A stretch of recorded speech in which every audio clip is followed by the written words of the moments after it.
like the Aatrox, but it is something that both these teams will have to be paying a lot of attention to. Definitely. The Aurelia pick in particular was one that just was popping off left and right yesterday, those changes. And now, I hesitate to call them buffs. I thought that they were buffs going in when I was looking at the numbers, but I've talked to other Aurelia players, and they've said, it's more of just changes. They tweaked her, made her try and feel better, but clearly players are picking up, finding success. So the bans that these two teams went for, Conviction on the blue side, so they will not get counter pick. Here, they ban away the Zinzhou, Thresh, and Callista, and Wildcard Red ban away Diana, Viego, and Kog'Maw. Now, a reminder, we will see these picks in order, because this is on the live client. They already pre-drafted on Pro Draft. But Joshi, talk to me about Conviction's first three. What is this team composition trying to do? It's interesting to me, the Galio doesn't have an obvious engage tool that's already been picked up. Oftentimes you can use Galio with something like a Camille to be very aggressive, but it strikes me as something that is a bit more defensive here. Instead of trying to turn up the variance against Bradley, it looks like he's going to be trying to protect whatever it was that Nightstar ends up picking. And without the Kog'Maw, I'm not sure what else he's played. It's the only champion I've seen him play. But and also, currently, Gamepedia is not showing us the tables for Conviction's previous games. So we're going in a little bit blind on this one, but we'll learn together. The big thing is the Lucian pick into the Galio. That is going to be no fun for Greasy Watermelon. Yeah. I mean, we've already got another counter pick as well, the Lee Sin. I've been a bit surprised that it's taken so long for Gragas to come out as a counter pick to the Lee Sin, simply of the way that their Q interacts with Gragas' E. You know, Lee Sin lands the first part of the Q, and then all you gotta do is wait for him to start the second part. You press E as Gragas, and no matter what direction you're going in, your body is so fat that you're going to stop Lee Sin from connecting with the second part of the damage no matter what. So it's really tough for... What's going on? Okay, hold on. Okay. I think we got a bit of a trade going on at this point. There's no way. There's no way these are the late assignments. It's got to be Yone mid with Galio support and the Vayne 80 carry. Good luck playing Vayne against Varus and Nautilus. I mean, unless I just don't understand that matchup correctly, I just feel like you're going to get outranged, you're going to get outbullied.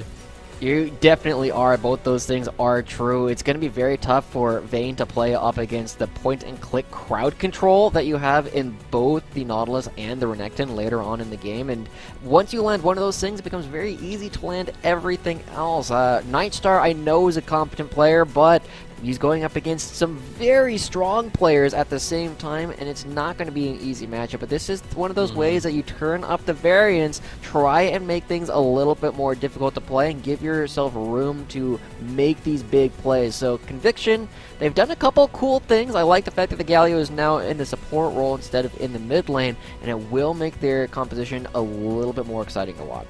And it means that the Yone has a little dive follow-up buddy, so kind of cool. And I like the Galio into the Nautilus in the lane. It's just that Vayne that I still keep looking at like, oh boy.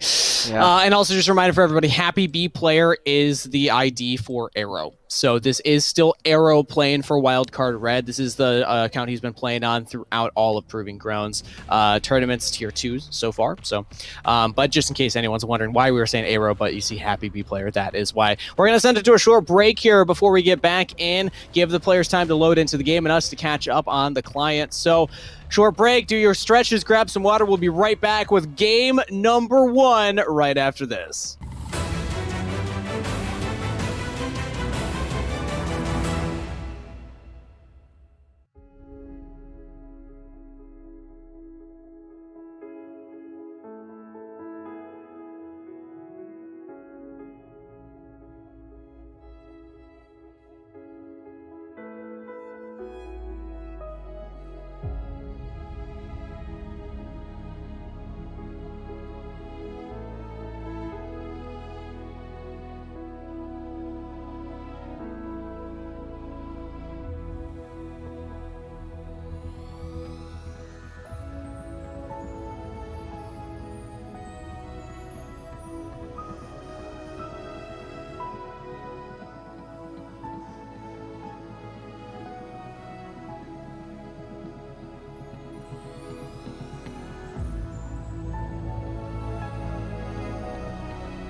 And surprise, we're not in game yet. There was a slight pause as soon as we got in. So while we're waiting for the players to sort that out, this gives me and Joshi some more time to break down what went on in the drafting phase and kind of set the table a little bit for what these teams will be trying to accomplish. So Joshi, let's run through Wildcard's composition first. They had the Renekton in the top lane, along with Gragas jungle, Lucian mid, Vayne bot with the Nautilus support. So when we look at this core, what's Gragas' goal going to be as a jungler throughout the game? Is he trying to get Renekton fed, trying to play through bot? What's the game plan here? I mean, he's got a lot of options. That's the nice thing about the Gragas, is you can kind of go wherever you have both the damage and the crowd control, and you can provide both an AP threat or a tank frontline for your team. So that's one of the things that I really like about the Gragas pick that Winston has gone for here. But the easiest way in order to get this guy ahead is really to kind of prey on this bottom lane, where you have a lot of crowd control coming up between the Varus and the Nautilus to try and lock down both the Vayne and Galio. And we've already touched on the fact that Nightstar is one of the big stars for the team, and if he doesn't have enough gold to be a credible threat later on in team fights, it makes it very difficult for the Conviction squad to actually find success. And most importantly, the fact that if you get the Vayne behind, not only is this Nightstar the primary carry of the team, but it's also a champion that will struggle from behind. So running through the composition then of Conviction, we got Gwen top lane, Lee Sin in the jungle, with the Yone mid lane, Vayne and Galio. What are our thoughts? Is this a good draft? Is this just like a Conviction-specific draft? Because this is definitely not something standard that we're used to seeing. It's a very volatile draft, Kangas, and I think that's one of the big things that I'm looking at right now. Is I said they needed to turn up the variance in the game. They need to give themselves opportunities to make plays and accept the fact that even if it's going to be difficult to go up against these very skilled players, you need to have, the chance to outplay them rather than just playing something super standard. And the one pick that I really like on their composition is actually the Gwen being played up in the top lane by Play for Top or Lose / top lane hero. You'll probably hear us using those interchangeably throughout the game. But he's got the Gwen, which has the W, which makes it impossible to hit for either the Varus or the Lucian. They have to get into melee range of it, and that's where Gwen is going to thrive. And in a stronger top laner's hands, I would be super excited. I'm a little bit more hesitant based from what I've seen from Conviction previously. Yeah, based on the games that you had already watched in the UPL, not necessarily the carry performance that we would kind of put the weight on then to carry in this game as well. But there's also other champions that can put on those carry performances. I'm also looking at that Yone in the mid lane versus the Lucian. Now, early on, can struggle with the range of that Lucian, but if you can get to your 2-item power spike, you can kind of just one-shot Lucian if you get on top of him. So I am still seeing multiple avenues here for Conviction to try and play through, but you also have that counter matchup in the jungle. So with the rise of the Gragas in the jungle again, also the cheaper items for Gragas to build towards. We've seen, even just yesterday, we saw Rocket Belt Gragas with Predator, all kinds of stuff going on with his builds.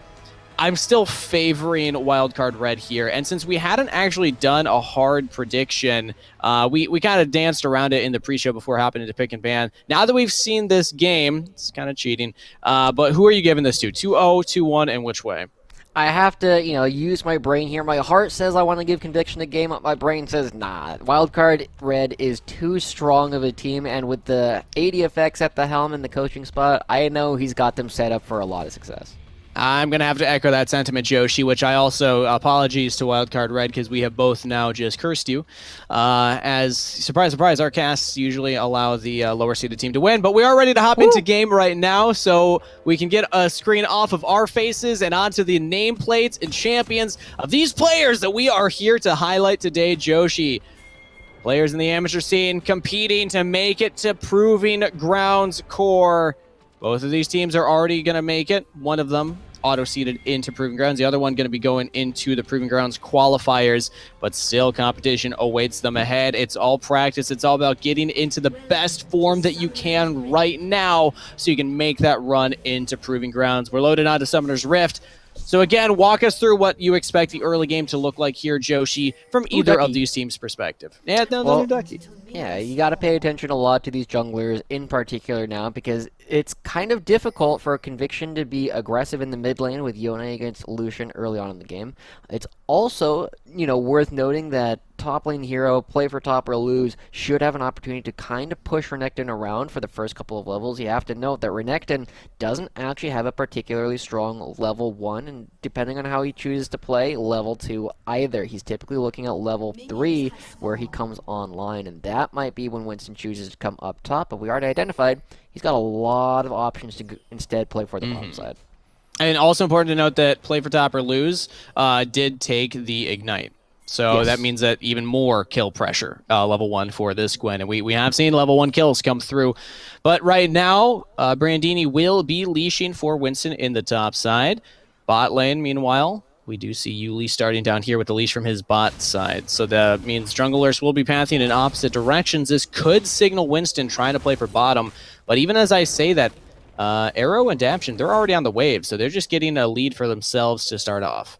Well, it'll be very important to pay attention to what they actually do with the wave, right? They have the option to do with it what they want. They can pull it back towards them if they took aggro early, or they can try and get it to bounce off the turret. It's the freedom of not having to leash for your jungler that gives you an idea of what you want to do. And they're pushing a little bit aggressively. We'll see if they want to take the second wave and push it really hard to bounce it off to give Winston more freedom to push or to come down and gank, or if they just want to use the aggressive trading patterns that they have, to do more damage just on their own.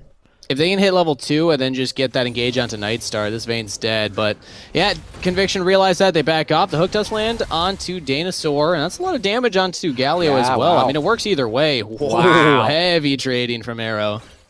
Yeah, that's the tough thing you got to do as the Galio. You notice that he took the the dash level 1, so he can both get in and get out if anybody wants to go for a fight, but he doesn't have the same kind of wave control, and it does mean that Arrow and Adaption are going to be able to crash this under the turret and make Nightstar and Dinosaur really unfortunate, or really unhappy. You notice how far they're playing back on the mini-map. Yeah, they're under turret right now, and also mid lane, Bradley's getting this heavy shove here onto Greasy. It's kind of what we expected in the laning phase. The only lane winning right now for Conviction is the top side of the map, but everything according to plan overall for Wildcard. We even see Winston passing towards the bottom side right here. Is he going for a dive? This is a bold dive. He's spotted right now. They're going for it. They have a full wave and a half crashing right now. Who's going to tank it up? It's Daption to start. The teleport does come through. First blood confirmed here for Wildcard, but that's a double TP. Let's play for top or lose, and Greasy showing up here. So Arrow kiting back right now. Winston is there. And now attention turning to Winston instead. Over the wall, back onto Arrow. And they get him. The Varus still has summoner spells. Heals back up. He's just going to outplay this right now. That's another kill over to Wildcard Bradley. All right, Conviction getting a little taste of what everybody else already knew. Wildcard Red, they succeed the dive, and they even get a kill on the back end. I was a little bit impressed with how Dinosaur played the dive initially, but the end result gets bad. They try and turn up the variance. They try and be really aggressive with bringing down both the top lane and the mid lane, and then they end up giving over another kill. So all the lead that we saw this Gwen pick up against the Renekton earlier has just disappeared, and I worry that this is a team that needs to play with variance. They need to be really aggressive early on, and unfortunately their first aggressive move just gets turned on its head. Yeah, now they're down already close to 1,000 gold at 4.5 minutes. Let's take another look at the replay, because at first I was like, this might be too aggressive, but they do have the Nautilus and the Gragas for the dive. Yeah, it's tough. I mean, the taunt from Dinosaur does pull the aggro on the wrong target, right? You end up hitting Galio a little bit longer than you'd like to, and you can't take the Vayne down as quickly as you would want, but it does still mean that there's time for everybody else to go, and Daption should be able to land this nice. Yeah, no summoner spells on Nightstar or Dinosaur. They were just trying to crash that wave, but Winston linking up with Daption, just go for it. Bradley, meanwhile, getting another aggressive trade onto Greasy. Yuli will chase him away, but 20s, Conviction yet to find anything, any kind of play right now. 20 CS difference from Bradley over Greasy. This is already a tough matchup that they were looking at, and then because the Yone spent so much time in the bottom lane, it's very difficult now because you're behind so much gold. But I'm also pleased to see that the early predictions that we made that Gragas was going to be spending his time down with all the crowd control in the bottom lane is coming true so far. But now Gwen... Oh, he's going to catch out. This is unlucky. He's got the Predator available. He's inside the W. Brandini's here as well. No flash on the Gwen.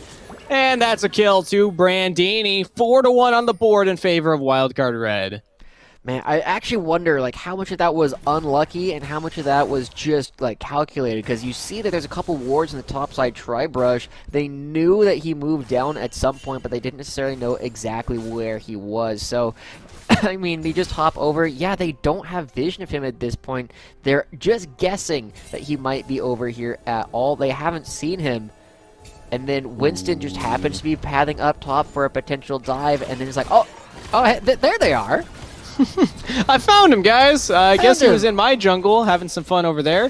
And Yuli was nearby, too, but just not there in time. And even if he was, Bradley, he also shoved in mid, so that was just such a clean play from Wildcard Red. They didn't even need it. I don't even think they were looking for it in particular, but hey, they found it, they'll take it. Now Winston passing towards the bottom side, he's still level 5. And Yuli's around here. They might be looking for a dive, but Conviction could be ready. Oh, they know he's there. Okay. Yuli spotted in the brush. Daption locking him down. He's already taken half his health bar. A little bit more. Bradley's roamed down to that arrow. Gosh. Yuli's so screwed. And the Coley comes out from Bradley. Under the turret. Dinosaur will go down first. Yuli tries to take the Sonic Wave. Will he trade one back? Bradley very low health. Flashes away. Greasy's joined in. Hits the ultimate onto Daption. It is a 2-for-2 trade. But can they get more? Wildcard looking for Greasy now. Arrow's still alive, but he is taking damage. He has to flash away. He's exhausted. Greasy's on top of him. The poor level 5 Varus. He's got no tank. He's getting chased down by the Yone. And is taken out, but Winston will trade back onto Nightstar. Long trade right there, but it is even across the board. Now top side, play for top or lose. He loses the 1v1 against Brandini. Wow. Overall, Wildcard are still coming out ahead. The plays haven't been the cleanest mechanical thing so far, but they're still coming out. Look at this use of teleport from Bradley into the mid lane. He just died on the other side of the map, but he teleports back and is able to pick up an extra plate. These are just some of the small things that they do that consistently get them leads, and now Daption looking for a potential engage. He just, good dodge from Venusaur. But every single time Wildcard is opting into a fight, and they're winning most of them. And now they have more people to try and contest this red buff. And Winston, 303, pops a Predator, just running at Conviction. This is my red buff. Get away. I'm thirsty. I'm going to drink. Here we go. Red buff is taken now for Wildcard Red. Invading in the jungle. Successful. And they'll also get more priority mid lane. Greasy Watermelon even going for a reset here. Does not have teleport. He'll lose another wave. He's still down 40 CS right now. Brutal stuff. When you don't have a Yone that's particularly strong, you're not going to have the same kind of freedom. But we'll take another look at this, and the big thing that we just want to pay attention to here is everybody comes down. We get a full-on party, and because it's not the same kind of coordinated dive that we saw previously, you take too much time to actually make this play. It gives Greasy Watermelon an opportunity to come down and interact with the play after a bunch of members of Wildcard have already gotten low. And because of the fact that this became such a chaotic fight and it wasn't coordinated, like Wildcard was originally looking for, it ends up being a rather even trade back and forth. And because Winston's already so strong, he's able to trade an extra kill. But it's one of those things that you have to look at Wildcard and say, you know, you've done the first couple of steps right, and we're happy to see that. Let's see if we can get the last one correct and see if we can get this game over even faster than we previously expect. Ooh, Greasy Watermelon has to ult just to get away. Outside, they're fighting again, Joshi. Arrow taking a lot of damage. Is he going to go down here? Nightstar actually gets it. Dinosaur was still alive. Picked up by Daption. Now Nightstar's getting chased out by a level 5 Nautilus. Is he going to die? No way! Double kill to Daption! Man, that's a tilter at this point. You just killed Arrow in the 2v2, and then Daption is still strong enough to get the 1v1 afterwards. This is why we were a little bit worried about the Vayne, right? Even if you do get some of these kills, even if you do have some gold to play with, it's going to be so hard to play up against all of the crowd control that Wildcard Red has. I mean, you pay attention to how this actually goes through.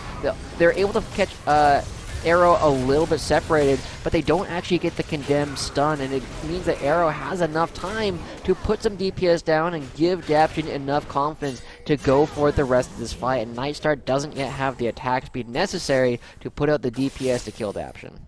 Daption's just competing with the rest of his team. Who can get the most kills? Well, currently I am in the lead 4-2-2 on the Nautilus. Incredible stuff right now. And now he could be alone, but he does have backup from Winston coming in here. This is an aggressive play from Conviction. They do not realize that Daption has backup. They're going for it. Yuli just jumps in like a madman. Winston with the explosive cast. Body slam. Death right there on Yuli. And now Greasy in a tough position right now. He's trying to get out of here. Jumps over the wall, but he's right into Winston yet again. Coley comes out. Double kill to Bradley. And Wildcard Red are just styling on Conviction right now. Maybe Nightstar can turn one back here. Ooh, condemns the body slam into the wall. Winston not getting out this time. Does have the flash. Flashes the wall. Nightstar trying to dodge out. He exhausts Arrow. But with Daption here, he will fall. Kill over to the Varus first of the game, but multiple to Wildcard Red. They are in such a lead right now. I have to admit, though, Kangas, I'm still impressed with Conviction actually still trying things at this point in the game. They are so far behind. They were down like 6 or 7 kills, and still, they're the ones looking to try and get a dive onto Arrow and Daption. Unfortunately, they see Winston and they call an audible, and once they are taken out of their planning, it doesn't look as good, but they're still, going for another. They're trying They're not things. stopping. They got one play, and it is go aggressive. Flash from Brandini. He is staying a little bit alive right now, but the chase down will come through. He's healing up as much as he can. He takes out Yuli. No way! Brandini in the 1v2. Takes one for his own life. Almost takes down the Gwen, too. What a performance here. That Gwen Drinker putting in work. Yeah. I mean, Conviction have to keep doing this, you guys. This is the only play that makes sense for Conviction. You can't just wait for this Vayne to scale up. We've already talked about how difficult their job is going to be. They have to keep looking for fights. Unfortunately, they're just not picking the right ones. Can they find this one now? It's just Winston and Daption, but Bradley is over that wall. Greasy, you got it back to mid lane. Can't fall too far behind, but he's going to get ganked. Predator popped by Winston. Bradley's chasing Watermelon over here. Galio ult is used defensively, but hey, that's a Nautilus just going to hook you right back. Daption on a killing spree. 5 kills to the Nautilus. Oh, yeah, we'll take Joshi, this is a slaughter. Fine. You know, we don't need Greasy Watermelon. We can take Dinosaur. It's just as good. You get the same amount of gold. They're off the map for the same amount of time. And this is where Wildcard Red has been so feared, right? They've just been every single time they're willing to go for these plays. And now I think they're just going to kill Nightstar. Play just like a scrim. They have explosive cast. They're going to commit ultimate here from Daption as well as the explosive cast. But Nightstar actually survives through it for right now. They don't have the damage quite yet. Taunt comes through. Daption in trouble. He's taking a lot of damage. Nightstar shut down for Dinosaur. Now Winston, the next target, and he goes down too. Nightstar picks up that one. The arrow barely misses. Arrow so close to sniping Nightstar right there. He throws out the Chains of Corruption. Almost takes out Dinosaur. He does. He gets him. Dodges Greasy Watermelon's ultimate as well. Arrow with the side steps, with the moves. Can he do more though? That's shields on Yoda. That's a lot of auto attack damage. Greasy Watermelon will get the kill. Oh, a couple of uncharacteristic mistakes, honestly, Kangas, and it's part of why Conviction is having opportunities to play for these. When you go for all these fights, they got to work well, but Brandini going aggressive. Yeah, and again, another 1v1 in the top lane here. Brandini not going to take another turret. Doesn't want to push too far. True, you got to be careful, but we noticed like Winston actually missed the explosive cask in that last fight. They didn't hit Nightstar for either the damage or the displacement, and it puts them in an awkward spot. Now, Conviction, they have to keep going for these plays, and it doesn't look like Wildcard Red is respecting it yet. They're playing for the top side. Brandini running away, doesn't have flash, doesn't have teleport. This would be a pretty big punish. Slice away, doesn't get the dice. Taunt lands, kick back, Brandini into the ward, and play for top will provide some more damage there, but Yuli picks up the kill.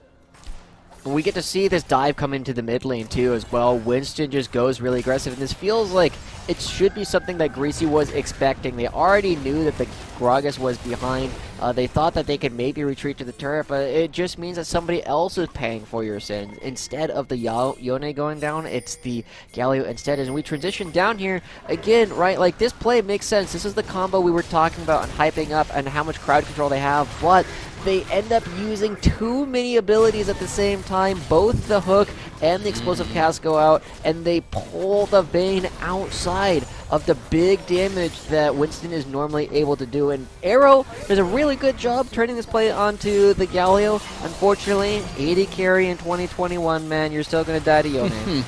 Oh, but Bradley saying this is a different 80 carry. A little more mobile, a little more damage early on. 5, 1, and 2 on the Lucian. 1v1's Greasy under the turret right here. And they picked up that Rift Orb earlier, dropped it bot side. Now Arrow finding himself in a 1v2 situation, pops the heal, but that's Vayne right on top of you. Nightstar picks that up with the explosive cast. Winston on top of Vayne. Has to retreat through the bottom river here. Bradley teleported in. Bradley chasing down Nightstar. Dinosaur, meanwhile, getting 1v2'd by Daption and Winston. Both will fall. Wildcard Red will pick up even more kills. I like the target selection. Chasing Brandini. He threw down the Sonic Wave. Joshi, I'm sorry. It's going to be one of those ones where you just don't get to talk too much here because there's going to be a lot of action. Brandini throwing up the well play, but he's got backup from his team. He's got the Dominus. Oh, no. It's been disastrous for Conviction, but did I speak too soon? The One ultimate comes through. Winston has to jump away. It's traded back and forth. Brandini's too big, though. Double kill to Renekton. Play for top or lose. Has to retreat. Doesn't have the Ignite, not going to take this 1v1, but will take the Blast Cone to safety. Another turret goes down to the opposite side of the map. King is Bradley able to grab that, and I think they also grabbed another dragon off screen that hasn't been updated just quite yet. Bradley, I mean, Jesus Christ, look at that damage. Okay, yep. Yeah, he's gone. Wow. Okay. He's got the Sorelda's Grudge already. He's a full item up over Greasy Watermelon. This is insane.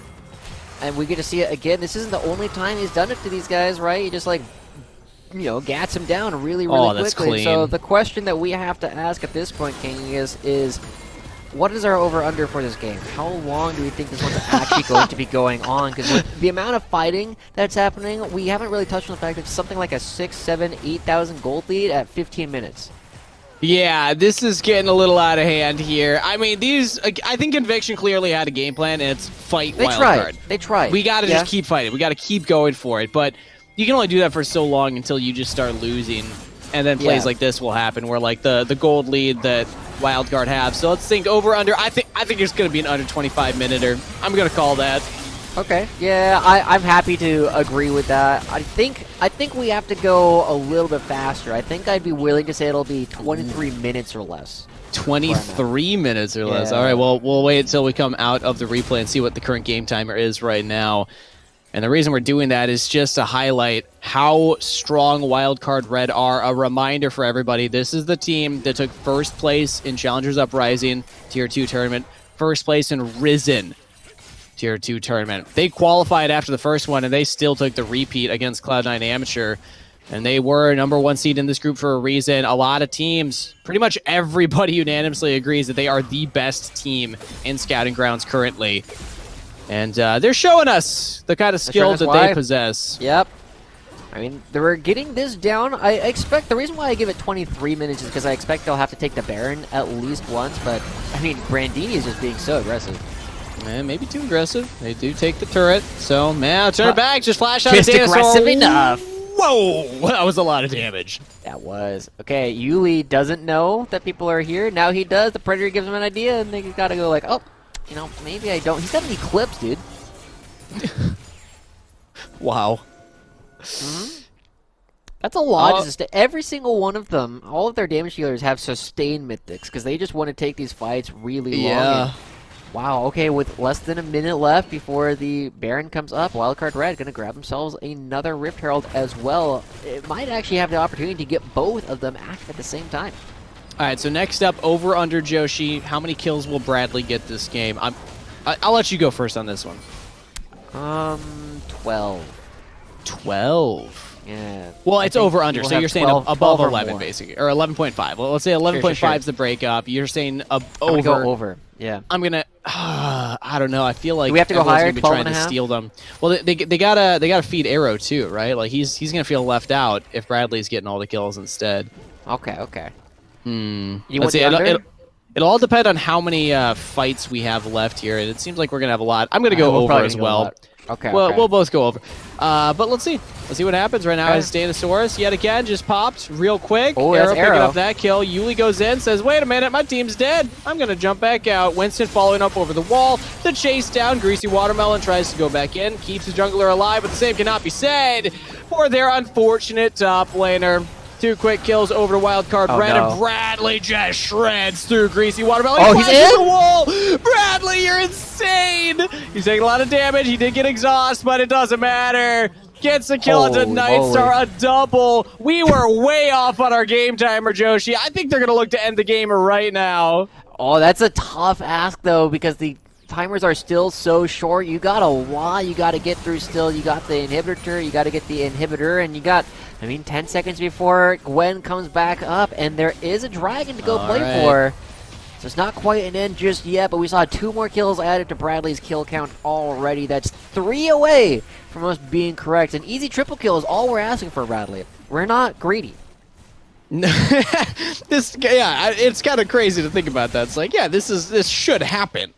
That's all it takes. 9-1-3, an absolute stoppable performance coming in here from Bradley, and we highlighted him before the game. This is a player everyone needs to keep their eyes on in Amateur. If there's any LCS scouts out there, you're going to remember the name Bradley after Proving Grounds, and you're starting to get a glimpse of that right now as we take a look at the replay. Yeah, there's not a whole lot to talk about here. It's just one team is ahead, the other team is conviction, right? You're trying to find some opportunities. You got to find these flanks, but every single time they go for them, we're just seeing the fact that they're playing with almost no information. They don't have a lot of wards. They don't necessarily know where people are, and they go for something because they think it might be a 5v3, but it turns out it's a full 5v5, and there are just too many members of Wildcard there. So 3 more kills, again, is the big magic number that we're looking at for Bradley, if he can prove us right. He's got the Essence Reaver. Oh my god. Bradley, 3 items at 22 minutes. He's also about to Flame Horizon Greasy Watermelon in terms of CS. Yeah. Baron started up right now, and that means Conviction. They'll make a play on the bottom side. Can they kill Brandini? No. That's a rhetorical question. I believe the answer is no. Oh, okay. No, I spoke way too soon. Okay. They got the damage. True damage from Nightstar is enough. But the Baron is picked up. Kangas, I only got 30 seconds left before they hit the 23-minute mark. Wildcard is not going to have Brandini alive during that whole thing. No. So it might be the 25 minutes between 23 and 25 where you are correct and I am not. So we'll see if Wildcard can actually pull it off. They are going to get both the Baron and the Rift Herald going at the exact same time. Maybe. No, there's no way they can finish the game in 15 seconds at this point. Not with the teleports coming through. Bradley is still here, and they're going to get the big damage going down. Oh, he's taking some damage from the Gwen, and he can't really return it back right now. Winston has to flash away from the the Galio, but Arrow could be in some trouble. He's taking a lot of damage. A kick from Yuli, but does get out. Turret will go down. Danosaur, the only member to fall there, and that's Conviction support. So despite the fact that it's a 4v5, we see Wildcard Red still running through with this. We got to track Bradley. 3 more kills. 3 more kills. Come on, Bradley, go get him. 1v1 them. 1v4 them.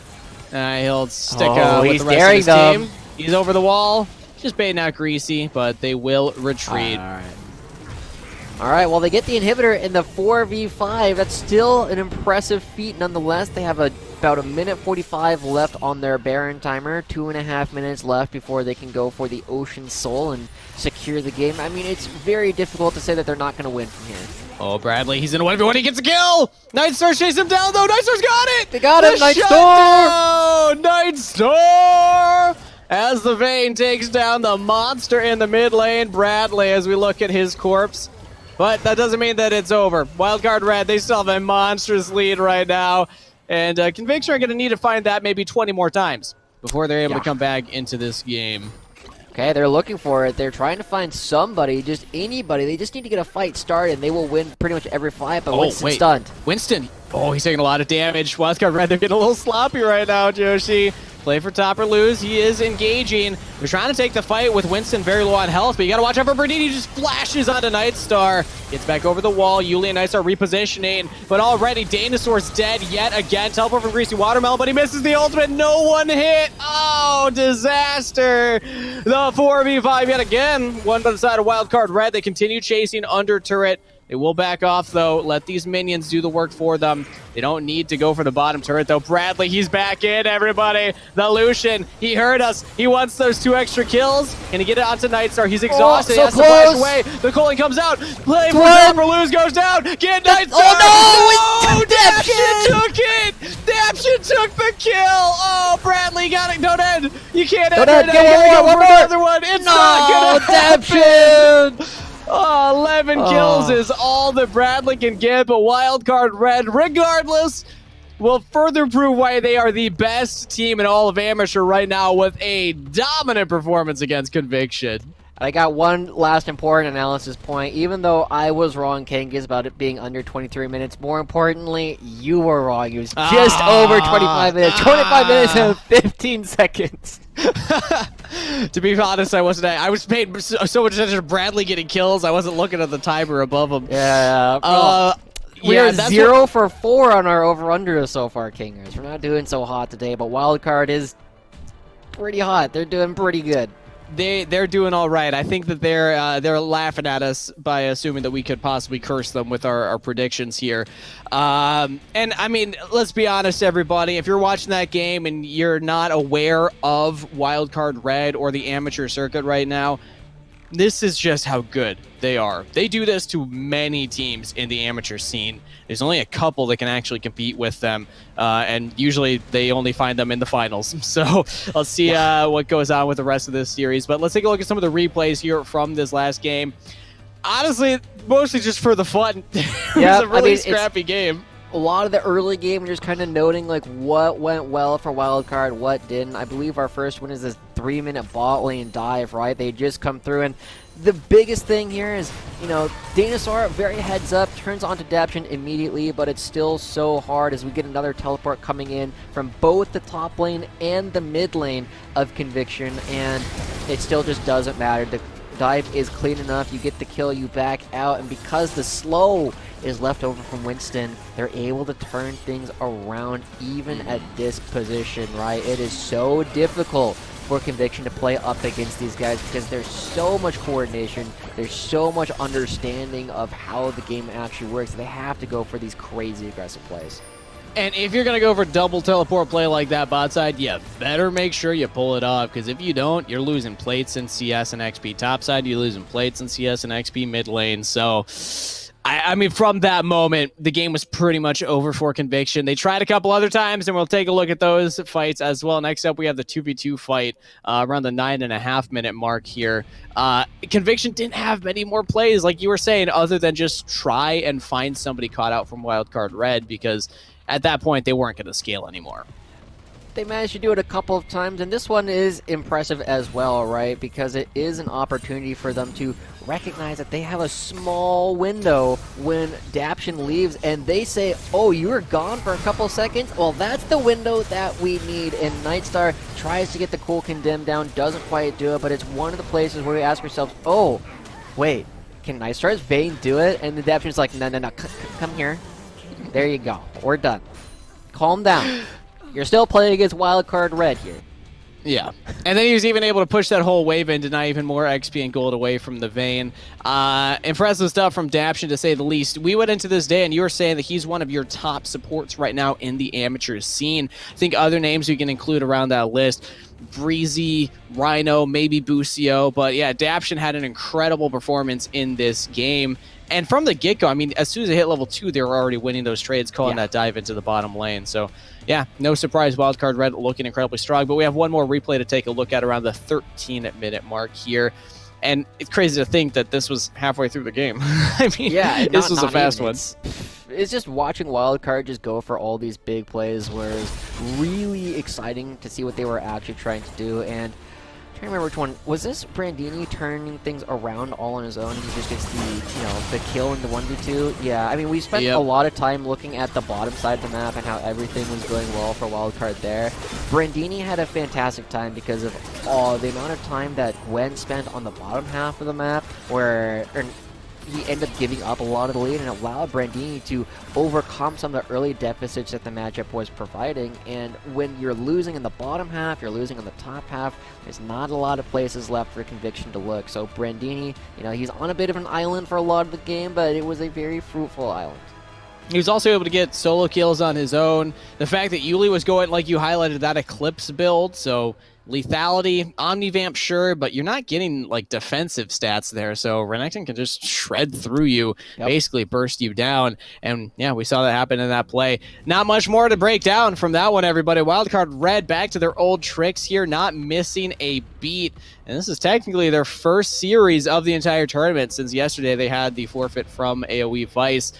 This is our first look at their form, and they're looking damn good right now. We're going to send it to a short break here while we get ready for game number 2, everybody. Make sure that you do your stretches, grab your water right now, because we'll be back with more League of Legends action right after this.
Hello and welcome back, everyone. We're preparing for Game 2 as Conviction look to take on Wildcard Red, and you know they're fielded for it. They're looking. It's in the distance. They're still chasing that victory right now. We'll see if they have any chance of it in this game number 2, because that was a very one-sided matchup in game number 1. Joshi, Wildcard Red. Yeah, that was a shellac, and they're showing us why they're so strong. So let's talk this through from each team's perspective. Starting with Conviction, they're on the back foot right now, but they showed signs of life. They showed willingness to go for fights despite being behind. So if you had to give them a report card from that game, what would it be? And also, what would you like to see change going into Game 2? Relative to expectations, I'd say, honestly, I'd probably give them a solid B, right? Like, I was expecting them to get beaten really resoundingly, but they were willing to go for plays, and they had a couple moments of brightness where they were actually able to find people caught out and get a couple of kills that I wasn't expecting them to find. So they probably did better than I honestly expected, and I'd like to see them do similar things in this game. I thought their composition was a bit wild. I think if they show us a little bit more early game aggression in the bottom lane by changing the Vayne to something that can actually do a lot of these aggressive plays, I think it'll give them a lot more success, because it was kind of the weak spot in their early draft. I'm not sure champ pools. Again, Gamepedia is not showing us anything right now, so it's tough to know. But if that was a Draven, just saying. Could have worked a little bit better. I mean, it's all here or there as the draft. Obviously, we don't know the players' champion pools and also the order that things were drafted in, since they're doing pro draft right now, and then we're just catching up on the live client to kind of break down what the team compositions are. Makes it tougher to know when that Vayne was picked up, because it did kind of confuse me a little bit that they went for it. Maybe it was a pocket pick. Maybe they just saw like Renekton, Nautilus. I don't even know at that point what you'd want to play the Vayne into with that team. I'm trying Conviction. I'm trying to give you some props here in the pick and ban phase, but obviously they still got a couple kills. Nightstar did have a few pop-off moments on that champion, so to me that signals it was comfort. It does show that he had some idea of how to play the champion, right? I don't feel like it's going to be easy for them to go up against Wildcard Red's bottom lane pretty much no matter what they pick, but something that has a little bit more power early on will give them the freedom to try and go for some of these plays, because we saw that it started off brutal even at just level 2.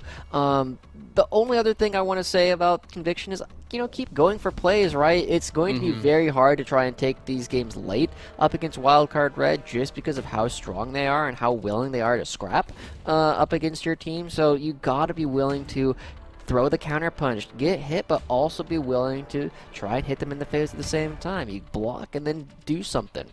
It's basic boxing. It's basic boxing. I really did feel like what that game was. It just slugs back and forward. Now, I will say, if you're up against a team like Wildcard Red, the reason that I'm happy with their performance is because you got one of two things. You can either keep fighting, keep trying, or you can just let yourself get shut out and play defensive and then just lose everything on the map. Because Wildcard Red, whether you're fighting them or whether you're trying to play defensive, they're going to keep making plays themselves. So if you're not the one trying to make counter plays or trying to make plays before them, they're still gonna like balloon that gold lead regardless either way. So that's why I think why we're giving some credit to Conviction is that they took that option number A of like, hey, even if we're losing, even if we're 10K behind, let's keep fighting, let's keep going for crazy plays. It's a difference that I like to point out in losing like KT versus losing like Jin Air, right? KT, you know, even when they would lose games, they would go down fighting. They would try and make plays. They would be the ones who they're just going to hit the Baron to force the issue early, whereas Jin Air is like, nah, I don't like this fight. I think we're going to get a better one in 15 minutes. And at that point, it's just like, well, you're just not doing anything. You're waiting for them to make a mistake, and anything like that just means you're just going to be in a brutal spot where the situation gets worse and worse, and eventually you have to defend your Nexus. I mean, did you name drop KT on purpose? Because we do have Arrow in this game. Did currently. A little bit, yeah. They do like I like fight. That. I noticed that. I noticed that. And that's just, I think, is reflective on also Wildcard Red's standpoint. So we talked about a lot about Conviction. Now let's bring things over to the Wildcard Red side. It's kind of tough in a game like that to really put a pulse on like, oh, what did they do well? What could they improve on? Things like that, because it was so chaotic and scrappy. But if you can kind of think back to, especially the early stages, especially that early early dive and the pathing of Winston. I mean, how would you rate their performance so far? Pretty good. I mean, also probably like a B, right? Like, I know I've seen Wildcard play cleaner than this. There were a couple mistakes that they made where they were overextending and willing to make plays because they were so far ahead of where they were previously, and sometimes they worked out well, other times they didn't work out quite so well. So it's a matter of making sure they rein it in, and it's a question of, like, how do you want to use this practice? Are you using it to limit test things and see how much you can get away with? Because that's a valid way to play. Or you can instead turn it as, like, we're going to make sure we take no risks, or as few risks as possible, and win as cleanly as we possibly can. And that will also likely result in a very similar thing. You're probably going to beat Conviction. And so it depends on, like, where they're playing. I like to watch teams play as clean as they can in these kind of games, just to prove to themselves that they can do it, and it forces you to stay on your game even in these games that you expect to win.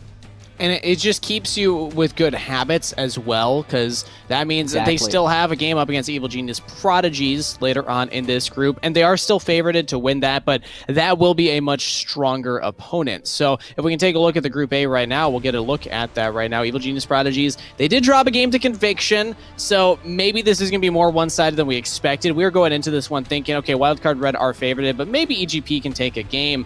But that's why we're looking at games like this against Conviction to say, Wildcard Red, can you keep your good fundamentals and make sure that you close them out cleanly?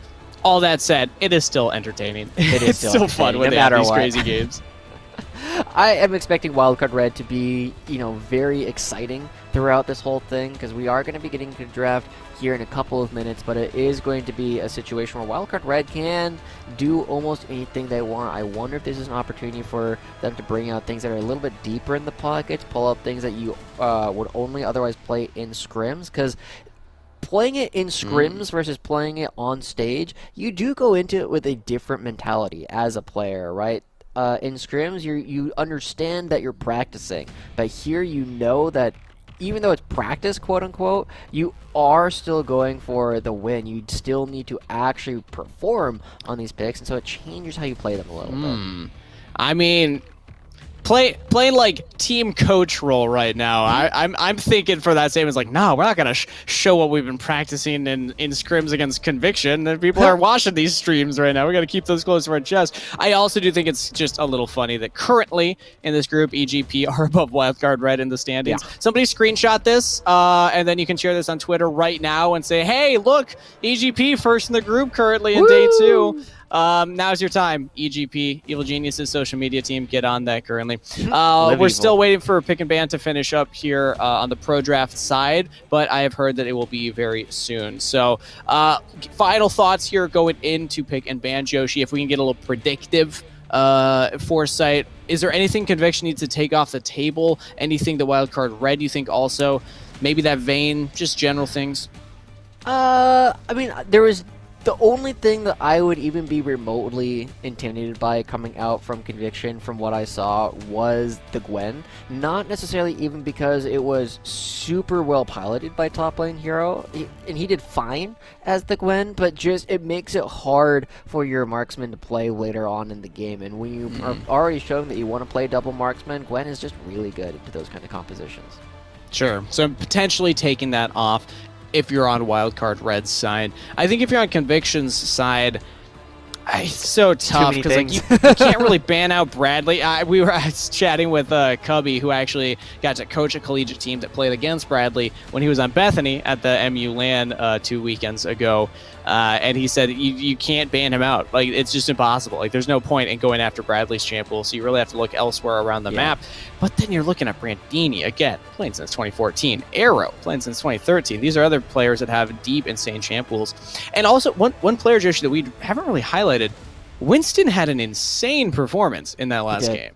Yeah, he was really enabling everything for the rest of the team. I mean, we talked about it at the beginning. It's like, player on bottom lane, make sure Nightstar doesn't have an opportunity to do much of anything, put him behind, and if you can go for these dives, you'll consistently look good. I think, as he said in some of his interviews, if you think there's something I'm missing, go back and actually watch my games, because I will show you that I can do it no matter what. We're going back into the draft now. Wildcard is up 1 game as the Kog'Maw taken away from Nightstar right away, and we're already seeing a bit of a pivot as the Lucian removed for Bradley.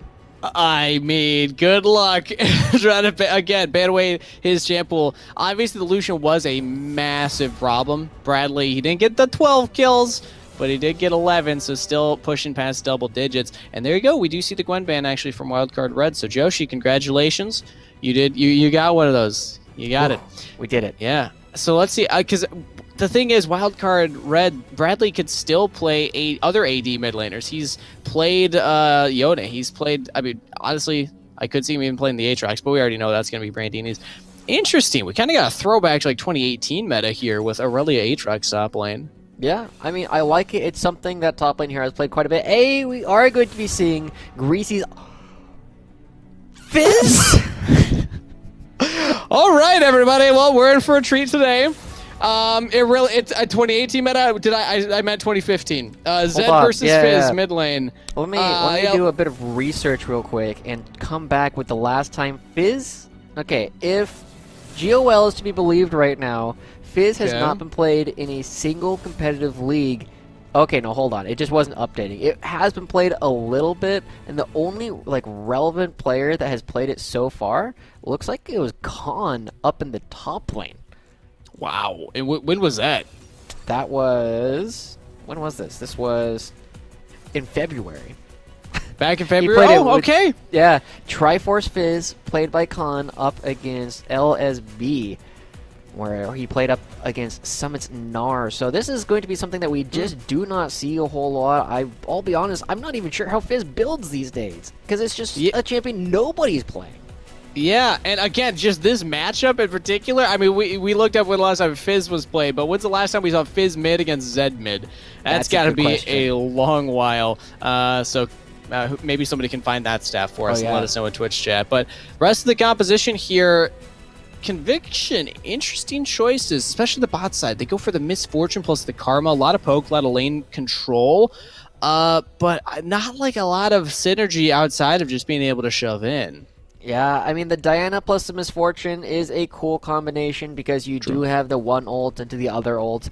You got a couple problems, though. One, Nautilus ult interrupts Misfortune really effectively, and two, you can't hit Xin Zhao or the Fizz with the Misfortune bullet time just because they both will just go untargetable during it. So, Conviction, they got some cool tools, but they're hard to use.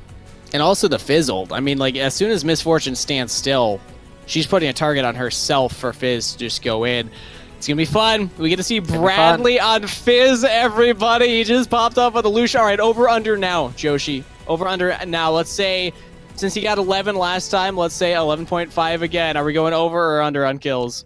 I'm going to have to go over because this is the kind of thing where if Bradley has a decent game and it's probably going to be pretty good, he's going to get a lot of kills. Fizz is super feast or famine, and when he feasts, man, he's going to be one hungry shark. All right, let's see. I'll take under, just for you know, we have some variety here on the desk. But we're sending it to a short break here before we're back with game number 2, Wildcard Red versus Conviction. Wildcard Red looking for the speed run right now. Conviction hoping to bring them to a game number 3. Either way, it's going to be a fun time. So do your strategy, grab some water right now. We'll be back after this.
And welcome back, everyone. Loading on to Summoner's Rift for Game 2 between Wildcard Red and Conviction. That last one, it was a fun game for sure, but heavily in favor of Wildcard Red. Let's see if an interesting draft's going to help Conviction out this time around. In case you didn't catch the pick and ban, we got a Zed versus a Fizz in the mid lane. This one is for sure to be a fun time. And I believe the over-under, Joshi, 11.5. on Bradley. So if you want to participate, make sure in Twitch chat you say over or under, depending on how many kills you think he will be getting. And just a quick heads up, we do have a little bit of information on where the pick order went. Dinosaur does note them, and hey, look, Karma pretty good at level 1, turns out. But we are learning that Zed was actually the B5 pick for Greasy Watermelon, whereas Bradley on the Fizz did have counter pick as his last pick. Brandini getting caught. He's all alone, 1v3, but what? Oh, okay, Conviction back off. Yep. Would have liked to see them go for more there. I mean, they saw 4 members of Wildcard Red bot side. Yeah, they don't have any crowd control, though, right? There's no way to force Brandini to stay. You're probably just going to be trading some flashes is the most likely situation there, so I don't blame them looking to back off. But Bradley on the Fizz going to be a big treat to see going up against the Zed. As you said, this is something that we used to see a lot. I remember a lot in Season 3 and Season 5 in particular, when Assassin metas were very popular in the mid lane. And the interesting thing that you have to pay attention to is the fact that they preyed on supports because they were so squishy and you could just kill them whenever you wanted to. See, it's good that you have those memories of Fizz, because I started playing League in Season 5, and only started really watching Professional in Season 6. So my only, like, knowledge of Fizz, or, like, remembering of him being meta was the tank Fizz top lane. Oh, that was awful. Versus Poppy versus Echo tank, like, back when that was the thing. Oh yeah, I was a big Meta Golem abuser as the Fizz up in top lane. I had a lot of fun playing like Blade of the Rune King Fizz back in the day. But no, back in like Season 3 was when okay, Brandini's out. Was when we got to see like Faker playing a lot of Fizz, and he would just blow people up, and he would just say like, "Oh, hey, you're playing Zyra support. Let me just jump on you and kill you while you're trying to ward." And it became very difficult for a lot of these squishier supports, like the Zyra. The Brand was getting some play at the time, to do anything because the assassins would just walk around and deny them vision. Oh, and it's also the Karma. We got a 1v1 mid. Ooh, Bradley. Barely outplayed there by Greasy, blows the Ignite, but Greasy does get up back to the safety of his turret without blowing Flash. That's the most important part right there. So Yuli going for an early dive topside here. Brandini just hits level 3. He's stunned under turret. Flash used by Yuli. Back out of Brandini. Play for top or die. Is taking a lot of damage. Brandini's still alive. Did they go back for the dive? Yuli's still here. Brandini, he used the flash already. Yuli hits a Crescent Strike, takes one turret shot. He was waiting for play for top or lose to go in, but the Aurelia had not stacked up the passive on the wave. It wasn't quite prepared yet, and now they have to back off. Yeah, there's so much sustain in the kit. If you just give him time to use that E again, you're able to use the next part of your passive to get more HP back, and this is a lot of time that Yuli and play for top end up doing nothing with. They don't do anything other than trade 2 of their own flashes for the flash from Brandini. They deny him a little bit of CS, but he's still able to get most of the experience, and you'll notice he actually still has a level advantage going up against Irelia. Daption just, twisting the barrel right there. The bullet around the minions gets flashed out of Dinosaur. They had already gotten heal and ignite out of them earlier. We didn't even see when that had happened. Arrow does take a big trade back, but still alive. Okay, Yuli has to try and steal their own blue buff. We got a fight brewing, and Zed's far away. Play for top or loses, going for it. Winston, he smite, steals it away. He got the buff. Play for top or die. Will die. Now Yuli has to retreat here. Has his mid laner to help back him up, but successful invade from Wildcard Red gets them the first blood and the blue buff steal. That's really big because it means that Brandini, who was missing out on a lot of gold from the fact that they were denied CS, suddenly has it back. They just got their first blood, and Bradley, man, look at that electric damage. He just, wow. So hard to play against. Yeah, that's just brutal for the Zed. And, I mean, credit, though, to Greasy Watermelon for still being able to trade decently with Bradley, but with that Corrupting Potion on the Fizz, you're just not going to out-sustain this. Bradley, even around the turret here, gets the auto, jumps out. That's gross. Turret. What? What do you do against that? he just like walks up and just hits you and then leaves. I guess you just have to start hitting him immediately because you need to take less damage in all of these trades. But Bradley, right, this isn't a champion that we are seeing basically anybody play at this point, but he's showing a lot of comfortability on the champ and knowing some of the dumb tricks that you can play as Fizz. So we'll see what happens as we start getting close to level 6. We're going to take another look at the first blood. Winston, because he had time to farm, has a level on Yuli's Diana, and it does mean that they're going to be here first, have a bunch of extra stats, not a better smite anymore, but it does mean that even though they both get double stunned, it's so hard for them to actually play through this fight just because they're down stats on Diana. It's level 3 Diana versus level 4 Xin Zhao. Not just the level, but also the champions. Like, Diana's not going to be able to outduel a Xin Zhao in that situation, especially with the Aatrox hitting double knockup after double knockup. Daption. Looking for the hook again. Gets Dinosaur. No flash on the Karma. Throws out the ult with the W, but Arrow flashing forward. Gets the kill. Flash by Daption. Locking out Nightstar. Now the Misfortune's in some trouble. Has the flash as well. He's going to look to flash this one. Oh, just barely alive. Nightstar doing the mental gymnastics. The math in his head. He knew he was alive. Bradley in the 1v1. Oh, he's going to lose this. He's going to lose it. Under turret. He gets the kill. But Greasy Watermelon trades it. Oh, if Greasy Watermelon wasn't under turret, he would have won that. Wow, okay, getting a kill onto Bradley. It is 1-for-1, but crucially, Bradley dies first, so he does get a couple of seals on his, or stacks on his Dark Seal. And that does mean that he will have a little bit more advantage there than he would have if he had died second. Should look at topside. Yuli's here. Throw out the ultimate onto Brandini under the turret. They get the kill. Firing back. Conviction. Firing back, getting more for themselves. But now bot side, Nightstar stuck around. And now he's got to worry about Daption and Winston down here. Look at the CS differential in the jungle. Winston's already level 6. Oh, Dana walks up. Okay, they don't know that, though, until it's too late. If Winston knew, he probably could have just jumped in right away. But he has a lot of power right now as the Xin Zhao. He's got some help from Daption. And with no smites around, they don't know where Yuli is, but they just know he's not here. No W. Greasy Watermelon, oh, he takes it again. Yeah, he knew. He's like, all right, either I go up towards the Fizz or I go back, but Winston's right back on top of it. But there is a Karma on this Zed. You got to be careful. Now they get the Karma. Level 4, Daption gets on onto Dinosaur. Nightstar tries to jump onto Winston now, slows him. There's no ult on the Xin Zhao. Can he get out? He's got the flash assassination from Greasy Watermelon. Now 2 kills on the Zed. Meanwhile, topside, Yuli just 1v1 Brandini. Okay. Looks like that was afterplay for top or lose. Died to Brandini in a 1v1, so it is just a trade up there, but still, kills getting picked up by Conviction. Overall gold fairly even.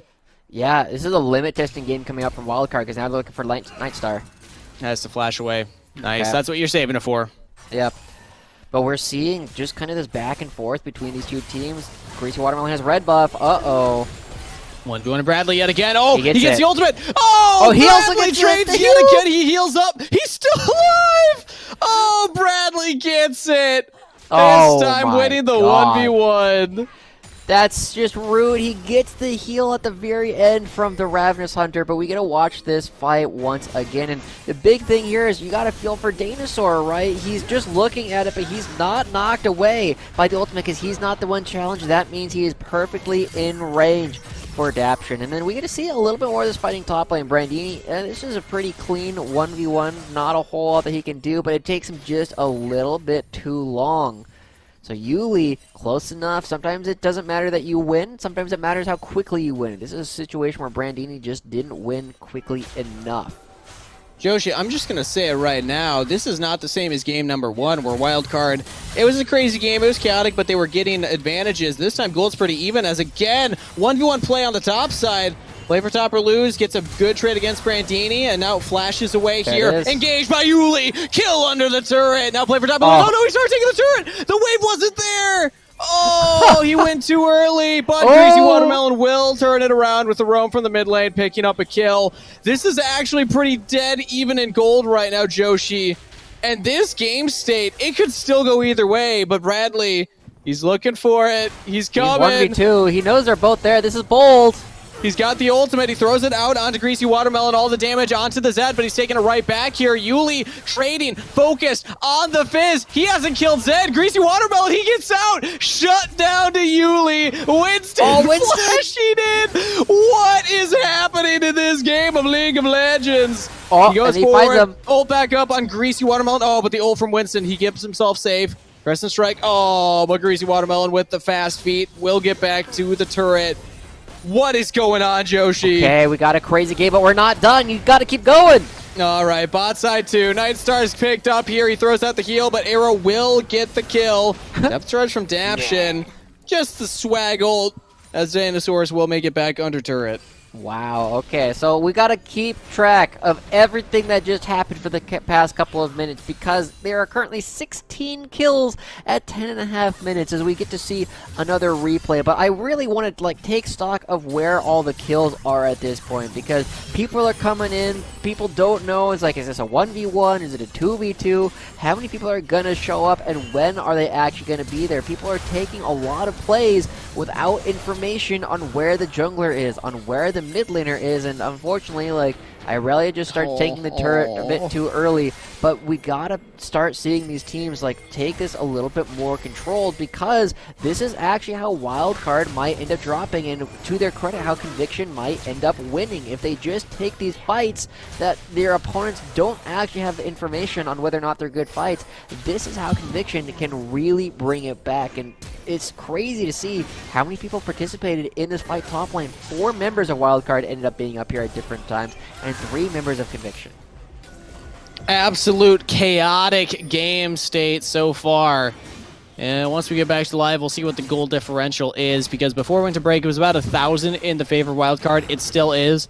Winston looks for an objective here. They do have that first dragon as well, but Joshi, play for top or lose. Yep. He's here. So is Dinosaur. They might actually contest this. This is a play 5v4 for top or lose, walks for forward. Wildcard. Brandini's here, and they have everybody around. Knights are still bot side, so the 5v4 in favor of Wildcard Red. Already killed play for top or lose. Bradley gets a kill onto Yuli, and it's an easy team fight win for Wildcard. Chasing Dinosaur away, still level 5 on the Karma. Cannot get away. Bradley chasing down with the help of Brandini. That's multiple kills, plus the Rift Herald over to Wildcard Red.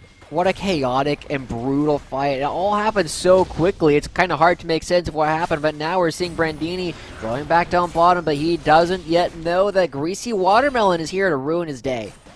Brandini, you got to be careful right now. Ultimate's on Zed. Ignite is as well. Nightstar doesn't have the ultimate, but still does a lot of damage as the Misfortune misses the first double up.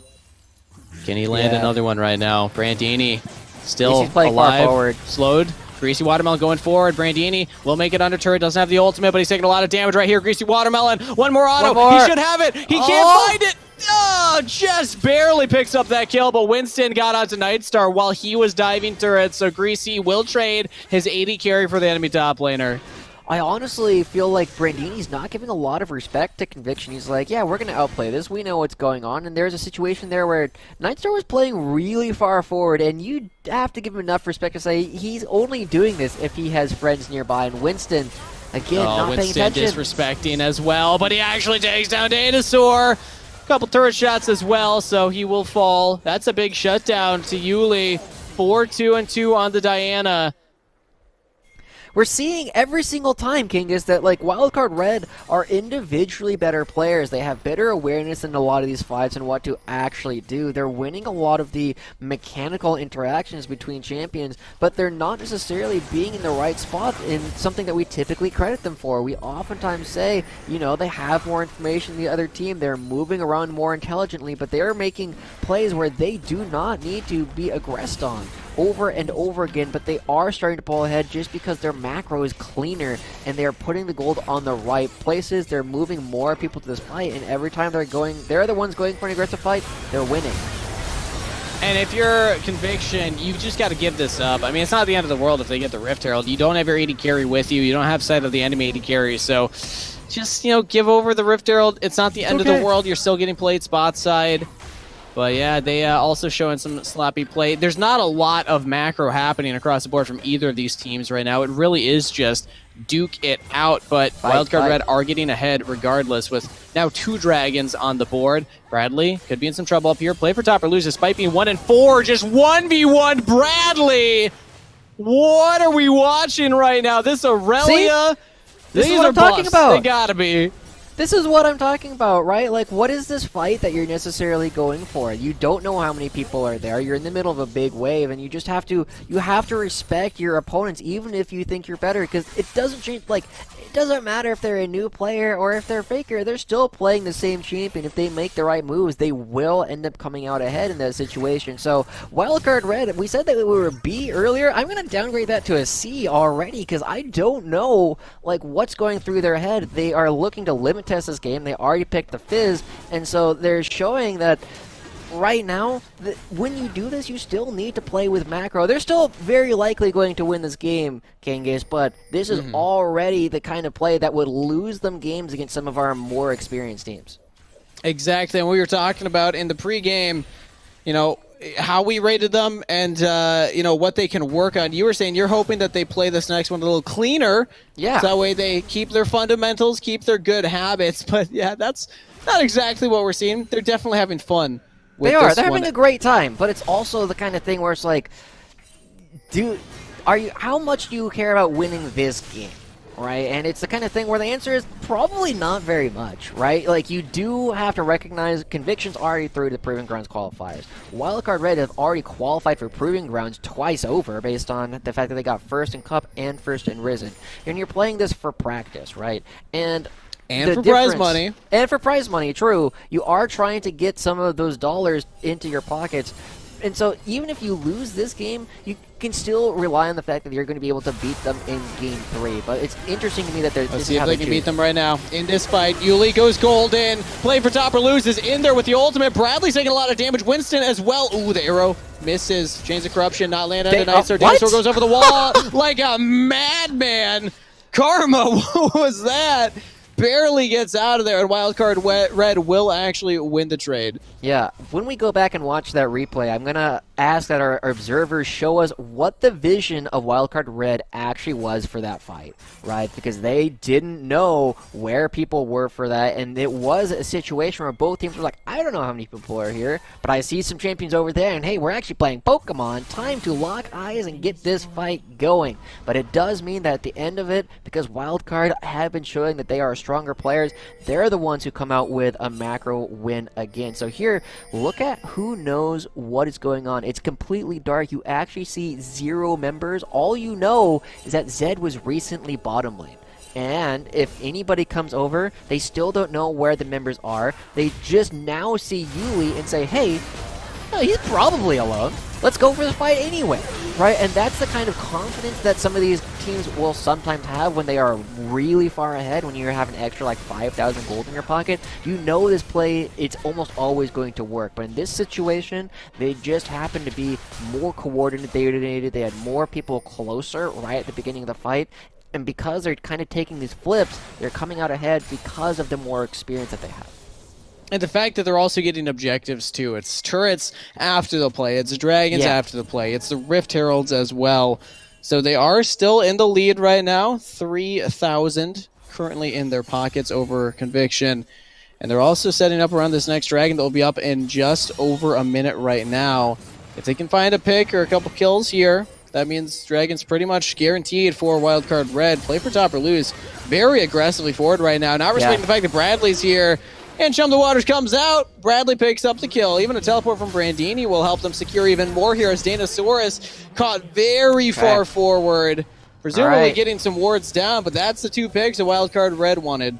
That's more of what we were looking to see. Did you notice how much time they took to corral the Aurelia into the spot that they wanted? They had the information. They knew people weren't coming because there was a fight on the other side. They had the wards necessary to have an idea of if anybody was going to show up, the only place they could come was directly through the bottom lane. Wildcard Red being smarter about the fights that they're starting to take. They have more information on where Conviction are, and it's rewarding them with another turret. All the outers are now down for Wildcard Red. That gives them the time and the priority necessary to start playing for this Dragon 3. Greasy will find another one going against Bradley, though. It's not a fair fight as Winston is here. Jump the Waters lands. Zed ultimate, he goes back in. Oh, but he's out! All right, clean. He doesn't go for the kill onto Bradley. Easy watermelon. He makes it back to safety. Joshi, I think we're starting to see why a game was taken off of Evil Genius Prodigies here. Yeah. Conviction, they are still a scrappy team. They are still able to find these team fights. Oh, interrupts it! Right onto Nightstar. Misfortune ran directly into it, but they still trade one back. Brandini's dead, but the rest of Wildcard Red has shown up right now. Play for top or lose will go down. So will Dinosaur. And Yuli, so many members dead there in a double kill to Arrow. 7-0-3 on this Varus. He's looking to play a clean game. And now another 1v1 bot side. No ultimates are available for either of them, but there is an Ignite on Bradley. Fizz slightly in advantage right now. Oh, he lands the Playful Trickster, and now his ultimate's off cooldown. Jump the Waters right there. That's enough for the kill. Okay. Okay. All right, now Wildcard are starting to play clean. This is what I was looking for from the very beginning. They're being patient. They aren't going for anything. And here we get to see, like, Greasy Watermelon. I respect the fact that he just like pieces out of this. It's so hard to actually get any further damage onto Bradley because you have no energy left over as Zed. It's one of the few things that gate how much damage you're actually able to put out at any given time. But this fight, just watch what Nightstar ends up doing this fight, because he unfortunately channels his ult and it gets instantly stopped. He gets no damage off of it, and he has to run away, and he doesn't participate in the rest of the fight. And whether or not they could have won it, it's possible they could have gotten a couple of kills if they had the Misfortune DPS, but because he already leaves, it does mean that there's no chance for Wildcard Red to lose this fight. They just brawl it out, and now they're starting to build up a large lead. 23-12 in kills, 7,000 gold in advantage, and 3 dragons to 0. If we can take a look at the gold differential right now for each player, if production can pull that up, let's look at the bottom lane. Because I'm noticing that Arrow is a full item up over Nightstar currently, and yeah, that's reflected in the gold as well there. Big old 2,400 differential, actually 2,900 differential, if you do the correct map. And now we take a look at the items again, and you see that that is the completed item for Arrow. He's got the Serpent's Fang. He's also got the Mana Muni, or Muramana going into the Mana Muni. Other way around. I had it right the first time. Yuli, okay. Jump the Waters. All right. Is Zonius right there. He avoids that damage. Bradley not finding that. But that's Baron started up here by Wildcard Red, and that means a conviction. They have to answer this. The Baron's already very low. It's going to go down. That's the Misfortune ultimate they were looking for, but Bradley goes golden in the pit. Greasy will go down. Play for top or lose. Tries to get something. He will trade one back onto Daption, but Bradley, with the outplay onto Dinosaur, it's only Nightstar left. The poor lonely 80 carry's got nobody to stand behind, nobody to hide behind, and Brandini is chasing him down with the help of Bradley and Winston onto the turret. Nightstar, no! Ace over to Wildcard Red. And what else are they going to get with this? They already grabbed the Baron. Are they going to be able to get any turrets from here? I think they're just going to be able to grab a little bit more farm, but Wildcard Red, the decisiveness coming out from them, the ability to get picks before the fight actually starts, gives them the confidence that they need to just go for the Baron. Yuli died to start that off, and that just means that Wildcard Red confident that Winston's going to win all these smites. Bradley, he's in a 1v1 against Yuli. Oh, he's outplayed him to Jump the Waters. Oh, he almost survives, but Winston has to trade the kills instead. Now Winston, can he go for the 1v2? He flashes onto Dinosaur, but misses it completely. Now back in onto the Carbon. He will get the kill. Oh, God, no, Winston. Greasy's gonna die. No. The Conqueror stacks from Winston, keeping him alive. Nightstar now has joined in. Oh, it doesn't get over. The wall. He's getting those autos off. But Winston, he's still healing up over the wall. No. He's back in. Oh! Winston almost takes the 1v3 extended trade.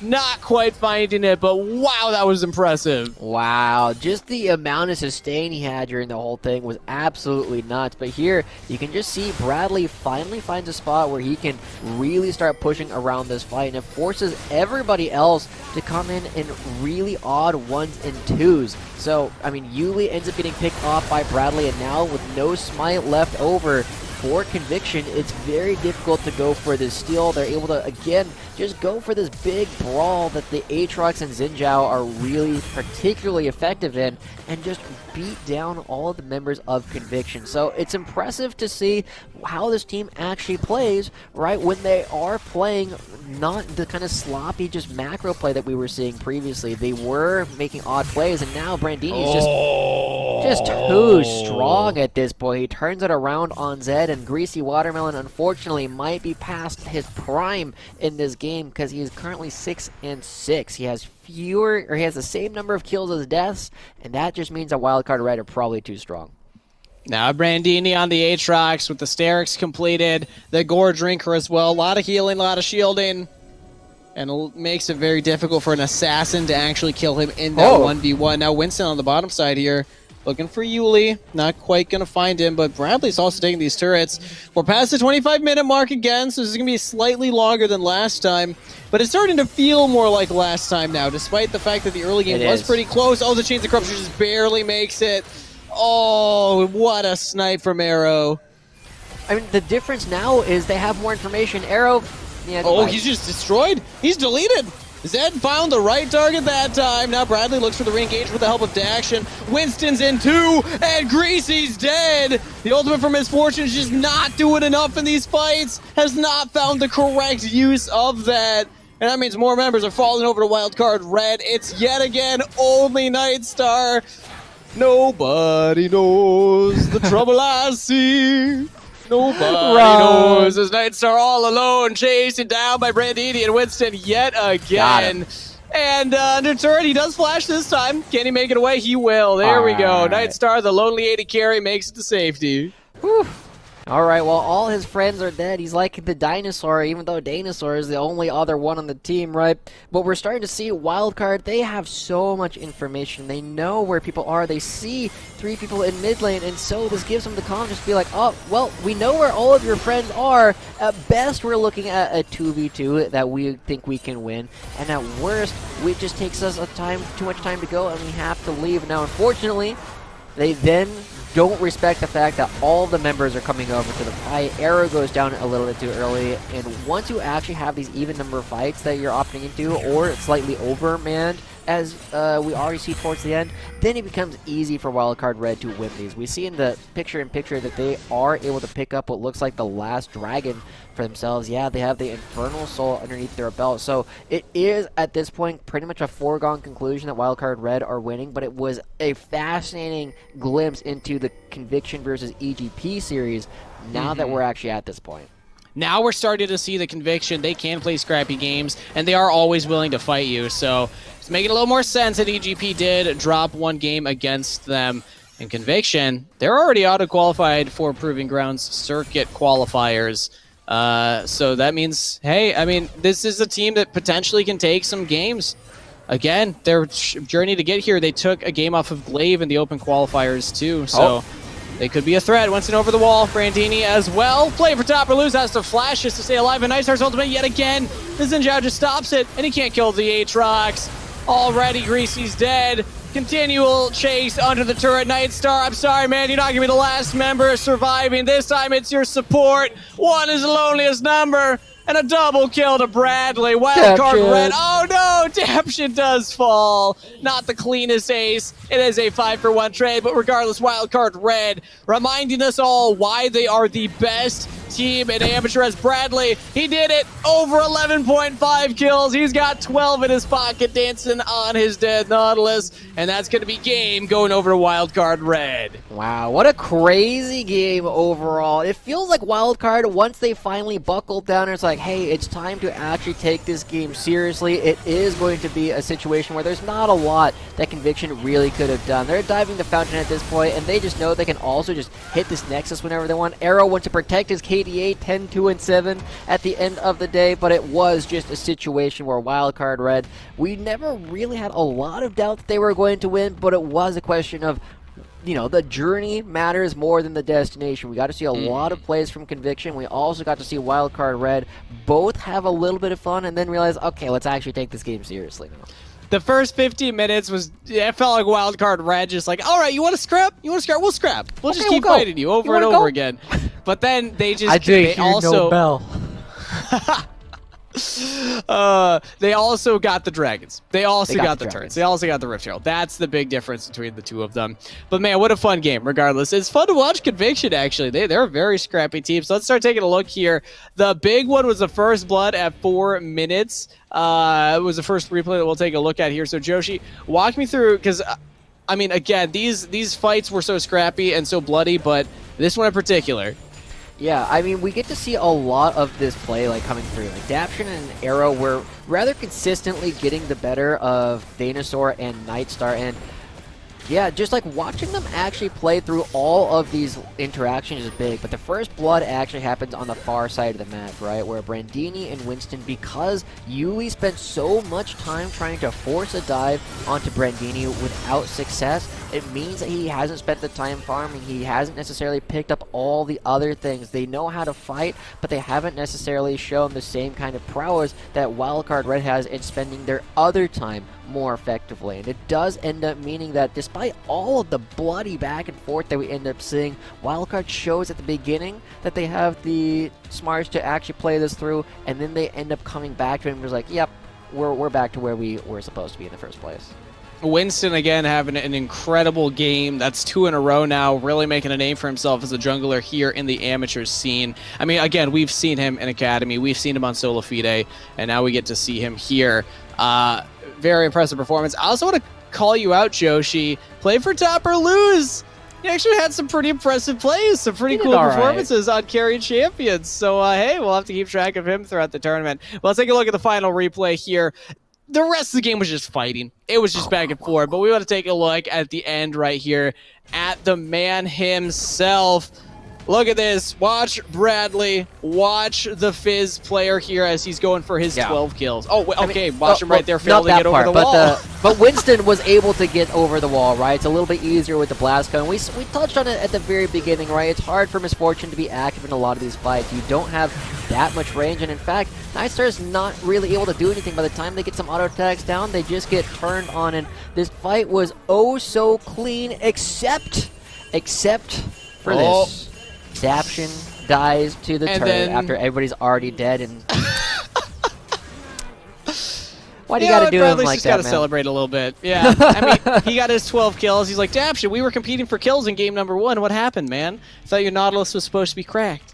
Yeah, he's supposed to be pretty good. I'm a big fan of Daption, super adorable, super humble guy, and of course, in this series, he was looking pretty strong as well. Every single time Wildcard was coming together and they took a reasonable fight, they were winning. If it was in question, Wildcard almost always came out ahead. So as long as they can continue to play like that, now that they've had a little bit of fun, now that they've got to test some of their limits, and Bradley's gotten to play his Fizz, I hope to see them play a little bit cleaner through the rest of it and hopefully continue to demonstrate why they are the team to beat, why they're Amateur's best hope for taking down some of the Academy rosters. Absolutely. Giving us a quick day, too, here, Joshi. We're already way ahead of schedule right now after that blistering fast series. But let's catch up on what's happening elsewhere around the tournament as well. Because while we're watching the games that are happening in Group A, Group B, the group of upsets, we do see Cloud9 Amateur take the 2-0 over OQ. And OQ had beaten Resolve, so that means that Cloud9 Amateur are currently in the lead here in Group B, or at least catching back up. You know, they lost to TSM Amateur earlier, but like they're still fighting back. They're proving that they still can't take games off these teams that are also getting wins. But it's not over in that group either, right? Because we still have TSM going up against Resolve that we do know is currently 1-1. So you're going to see a lot of movement in this group based on how that ends up shaking out. If TSM are able to maintain their spot at the beginning or at the top and Resolve ends up dropping down, we could see this group turn out in some very unusual ways based on the fact that OQ upset Resolve yesterday. It could, but if Resolve is able to take this series against TSM and actually gets that 2-1, that means everyone's tied 1-1. That's probably the worst case scenario for OQ, because again, their only chance of not making it into the Proving Grounds qualifiers is if they don't get at least 20 points. They would have to get 4th place, which gives them 10 points. And then they're tied with a couple other teams that are going for that last spot in qualifiers. If they get 20 points, if they can get at least 3rd in this group, they're automatically in. So that's what they're shooting for. So they're going to be rooting for TSM right now, because if Resolve loses this game, it's pretty much guaranteed that OQ will be making it in. But then we also elsewhere around here, interesting, 100 Thieves next. They're currently 1-1 against Maryville. That's a big one over in Group C. So let's take a look at that here, because Maryville, we were considering them favorites, but 100 Thieves, they were able to take the win against AOE Esports yesterday. That was a 3-game series, and I think that they're showing that they are a formidable opponent right now in this group. Yeah, we definitely have 3 teams that came to play. Maryville, 100 Thieves next, and AOE Esports looking pretty strong back and forth, and we are seeing 100 Thieves, AOE, 2-1 yesterday. Now we're already going to Game 3, so this is a lot of people's group of death, and I have to say, it's really shaping up to be that way, as all these teams really having to compete for those top 2 spots in order to earn more qualification points and get a better seed in the Proving Grounds qualifier. Yeah, well, that's everything that's going on right now across the groups currently, as we're still we're watching our series. So we'll keep everybody updated throughout the day, how things are shaping out there. Then you can also, of course, check at the end of the show where we should have everyone's final standings.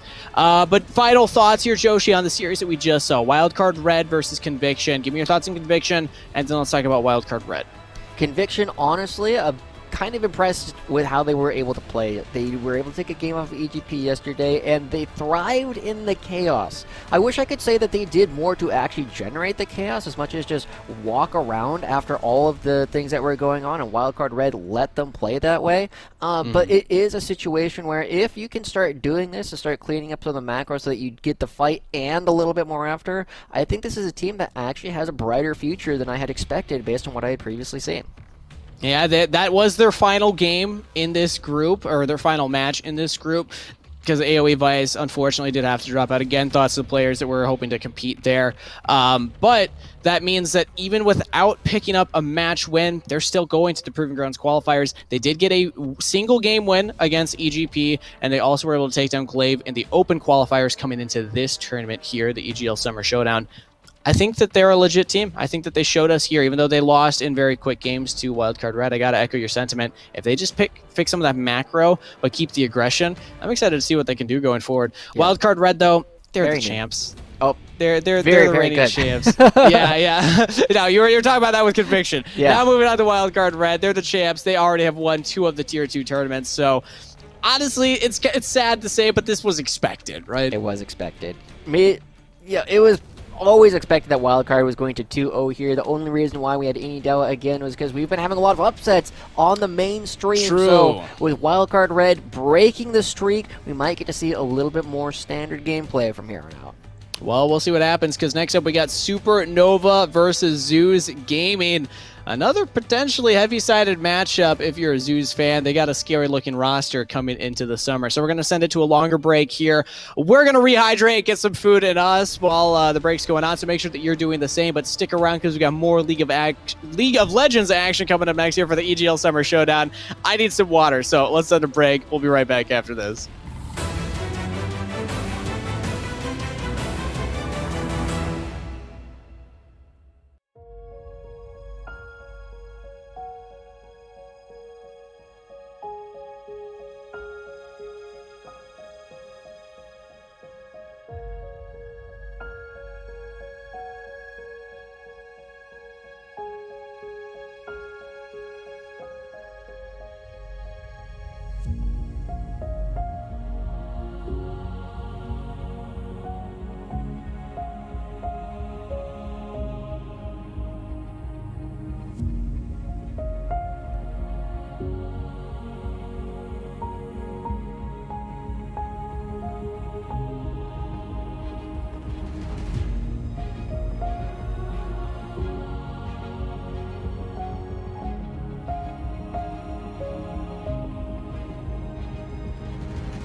Hello, everybody. We are back getting ready for our second match of Day 2 for your EGL Summer Showdown. Once again, I'm Kangas. I'm your play-by-play, joined by Joshi as a colorcaster. And Joshi, I apologize deeply because I completely forgot. It was your birthday recently, and I was going to start the top of the show with this, but Twitch chat, happy birthday to you. Happy birthday to you. Happy birthday, dear Joshi. Happy birthday to you. Wish him happy birthday in the chat below. Joshi, what'd you do for your birthday? Let the people know. Man. What did I do? I actually went down and hung out with my dog, and we went on a hike together, which is one of the last times we'll get to do it because he's getting old, but it was a good day to just hang out and have fun with everybody. But it's not just about me. I know some people want to come here and listen to some League of Action, right, Kingus?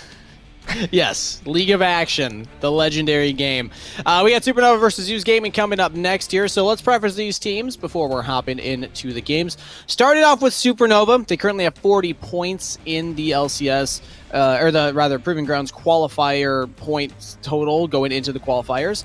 They took third in their groups at Cup, third in their groups in Risen. And they actually were the winners of the Open Qualifier coming into this tournament. So the top 8 from Risen auto-seeded in, but then we did have that Open Qualifiers to figure out who the next 8 teams were, and hey, Supernova took it. Yeah.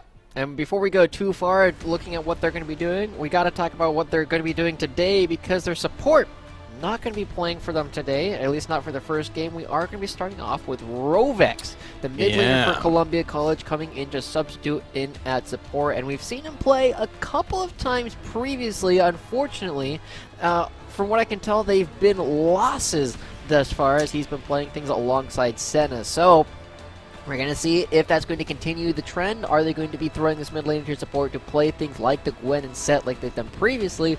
Or do they also have more things in the support pool that they can fall back on? And a reminder for everybody, the reason the support pool is so important for this matchup, to pay attention to Rovex, he's a mid laner. He plays for College of Columbia, so current collegiate mid laner there. If you recognize the name, that's probably where you've heard it used before. But now in the support position, let's see what this does for Supernova, because they are up against a very tough opponent right now, Joshi. They got Zeus Gaming that they're staring down, currently the points leader. They're 40 points above the next team close to them in the standings, and we were expecting them to already have qualified to Proving Grounds, or at least I was, but then Cloud9 Amateur had their run through Risen. But this is still a team that everyone is expecting to be in that top 4, top 3, top 2, and make that auto-qualification. So let's talk through Zeus Gaming. Why are they so scary? Well, I feel like I undersold them a little bit yesterday when I was saying they're kind of in my other group of depth, right? Because I feel like I kind of misremembered. They had gotten second in groups, but they've also had an opportunity to play against some very strong teams early on in playoffs, and so their performances, while not quite as high as I might have initially expected, make a lot more sense. But the big thing for me is that they are still very strong. They have a couple of previous CLG players in Tuesday and Griffin coming in for to fill out their roster from what we saw in spring, and they've been looking very strong now that, as you said, they aren't just entirely focused around their top lane, Alorum being one of the major carries for the team. Exactly, and in the they made it to finals in Cup, and they brought Wildcard Red to a 4-game series. They only got 1, so slightly worse than Cloud9 Amateur was actually able to achieve. But I'm happy that you talked about the roster in particular, because they do have the new mid laner and jungler from last spring. If you remember Zeus Gaming in the spring, they were a threat. They would show up and take games off big teams. They were a good team, but they kind of fizzled out when it came to actual Proving Grounds. They finished in 9th to 12th place there. So I was hoping that they would push for more, especially as one of the top amateur representatives in a tournament mostly dominated by academy teams, other than, of course, no org. But now they look so good with Griffin and Tuesday coming in here. This is, like, if you thought Zeus was scary before, they're even scarier now. Yeah, and Raheen and Rhino are also quite good. Rhino is one of the other top support prospects in the North American region, and for a region that has kind of been struggling to find new up-and-coming supports to take the places of people as they come in. These are guys that you're going to want to start paying attention to. Rhino has been particularly strong in his ability to help out the rest of the map, and one of the things that I feel like both Daption and Rhino that kind of sets them apart is for a lot of supports, it's very easy to just say like, oh, they're a big roamer, or oh, they just really like to dominate lane. They actually have a lot of flexibility, and they have been shown that they can play both alongside like the Senna, where they can get a little bit more gold, but they are also willing to play a variety of different styles. Yeah, and I think across the board, you could almost say that for everybody. Maybe save Tuesday and Griffin. They're a little more standard in their play, but Alorm as well, known for his wide champion pool. He likes to play a lot of different things, even all the way back to the Urgot, which I know some other casters in the amateur scene have had different discussions about what works, what's meta with Urgot, the pick. But obviously, Gaming favorites coming into this one, but how heavy of favorites are they, Joshi? Is there a shot that Supernova is able to get anything? And if so, what is Supernova's win condition? I feel like Supernova do have a little bit of a shot coming through. It all is going to depend on how good Strompist is going to be playing for Supernova. Yes. Because he is kind of the, you know, the backbone of Supernova and has been for what feels like forever at this point. He's been on the team, he's seen their successes, he's also been there as they've fallen a little bit behind the curve, and if he can continue to play at the peak that we saw previously in a number of other seasons, they're going to be looking very strong. But he also has to contend with Tuesday, who has been a big dominant force in a lot of the series that we've been seeing Zeus play. Let's see if Strompist can do it. He's the perennial Supernova player. He's been on this team off and on for 3 years now, I want to say, 3 to 4. Long time. Also had some time on FlyQuest Academy for 6 months, and also Team Fish Taco for 5 months, if everyone remembers that run. But now let's give Zoo's side. If we're thinking Strompist is the primary condition here for Supernova, what's Zoo's gaming strategy going into this one from your perspective, and how are they going to win out this series? The big thing that I'm going to have to expect them to do is look to attack the bottom lane. If you know that they're coming in with a substitute in the support position, who is not even a support player, suddenly the synergy is going to be looking a little bit different. Their ability to play things outside of the Senna might also be a little bit different. I feel like it's relatively easy to ban that away from Supernova and then try and figure out how you're going to be adapting from there. Lynx can play a number of other things, but we just don't know if Rovex can play like the engaged supports or the enchanters or do anything other than, you know, play like a slightly weaker version of the champions he would normally play mid lane. And we see a lot of engaged supports being in the meta right now. So if you're not able to play that, it's going to be tough for your team. I'm happy you brought up Lynx, though. Again, another one of the Western University players that we have here in this tournament. Seems like this university is just breeding talent for us here in amateurs. So keep it going. Keep it going, collegiate. You're giving us some good players right now. But it sounds like we're ready for draft. So before we get too far into this one, Joshi, who's going to take it? 2-0, 2-1, which direction? I feel like it has to be Zeus, and the question is only going to be how dominant they're going to be. Like you said, I want to say it's probably going to be a 2-0 in Zeus' favor, but I think there's an outside chance that Supernova gets one. All right. Well, it's a soft prediction. I didn't even All get right, a full okay, I'll commit. 2-0 Zeus. Let's go. All right, there you go. You got to commit, Joshi. You got to come in with the hot takes. And speaking of which, I'm not going to have that hot of a take. I'm saying 2-0 as well. I think Zoo's got this one in the bag. I think that they are going to be one of the teams to auto-qualify because, again, Cloud9 Amateur already auto-qualified. Wildcard Red already auto-qualified. Even if they're in the finals, they're not going to be able to take those last spots. But let's catch up, everybody, for what's happening Pick and Ban. You're right. The Toilet Paper Cats did ban away the Senna. Let's see what Supernova does with the rest of their draft, as they will not have Viego or Aurelia to choose, and Supernova take away Gwen and Thresh. My favorite part of the Champions League so far is the fact that Rhino's name is so long that it has a like dot, right? You know how like in math where you have like 666 dot, repeating. It just keeps going there. Rhino's name doesn't end. It is just an endless Rhino for, you know, the entire rest of the broadcast. But we do have to pay attention because it feels like they might actually be picking in draft order rather than in position order, right? Because Diana is not something that you'd see top lane, and I'm going to go out on a limb and say that they're not planning to play Seraphine top lane. I've seen this happen before. It does not work. So a reminder for everybody, the teams have the option to use Pro Draft ahead of time. These teams did opt for Pro Draft, but hey, it looks like they're still drafting in the order that they did in Pro Draft. just for us, just for the broadcast. So we actually do get to analyze the picks going back and forth. So that's kind of cool to see right here. Yeah. So, the Diana first pick makes a lot of sense. The Seraphine showing this early, it pairs very well with the Olaf, but you're kind of showing your cards a little bit with it.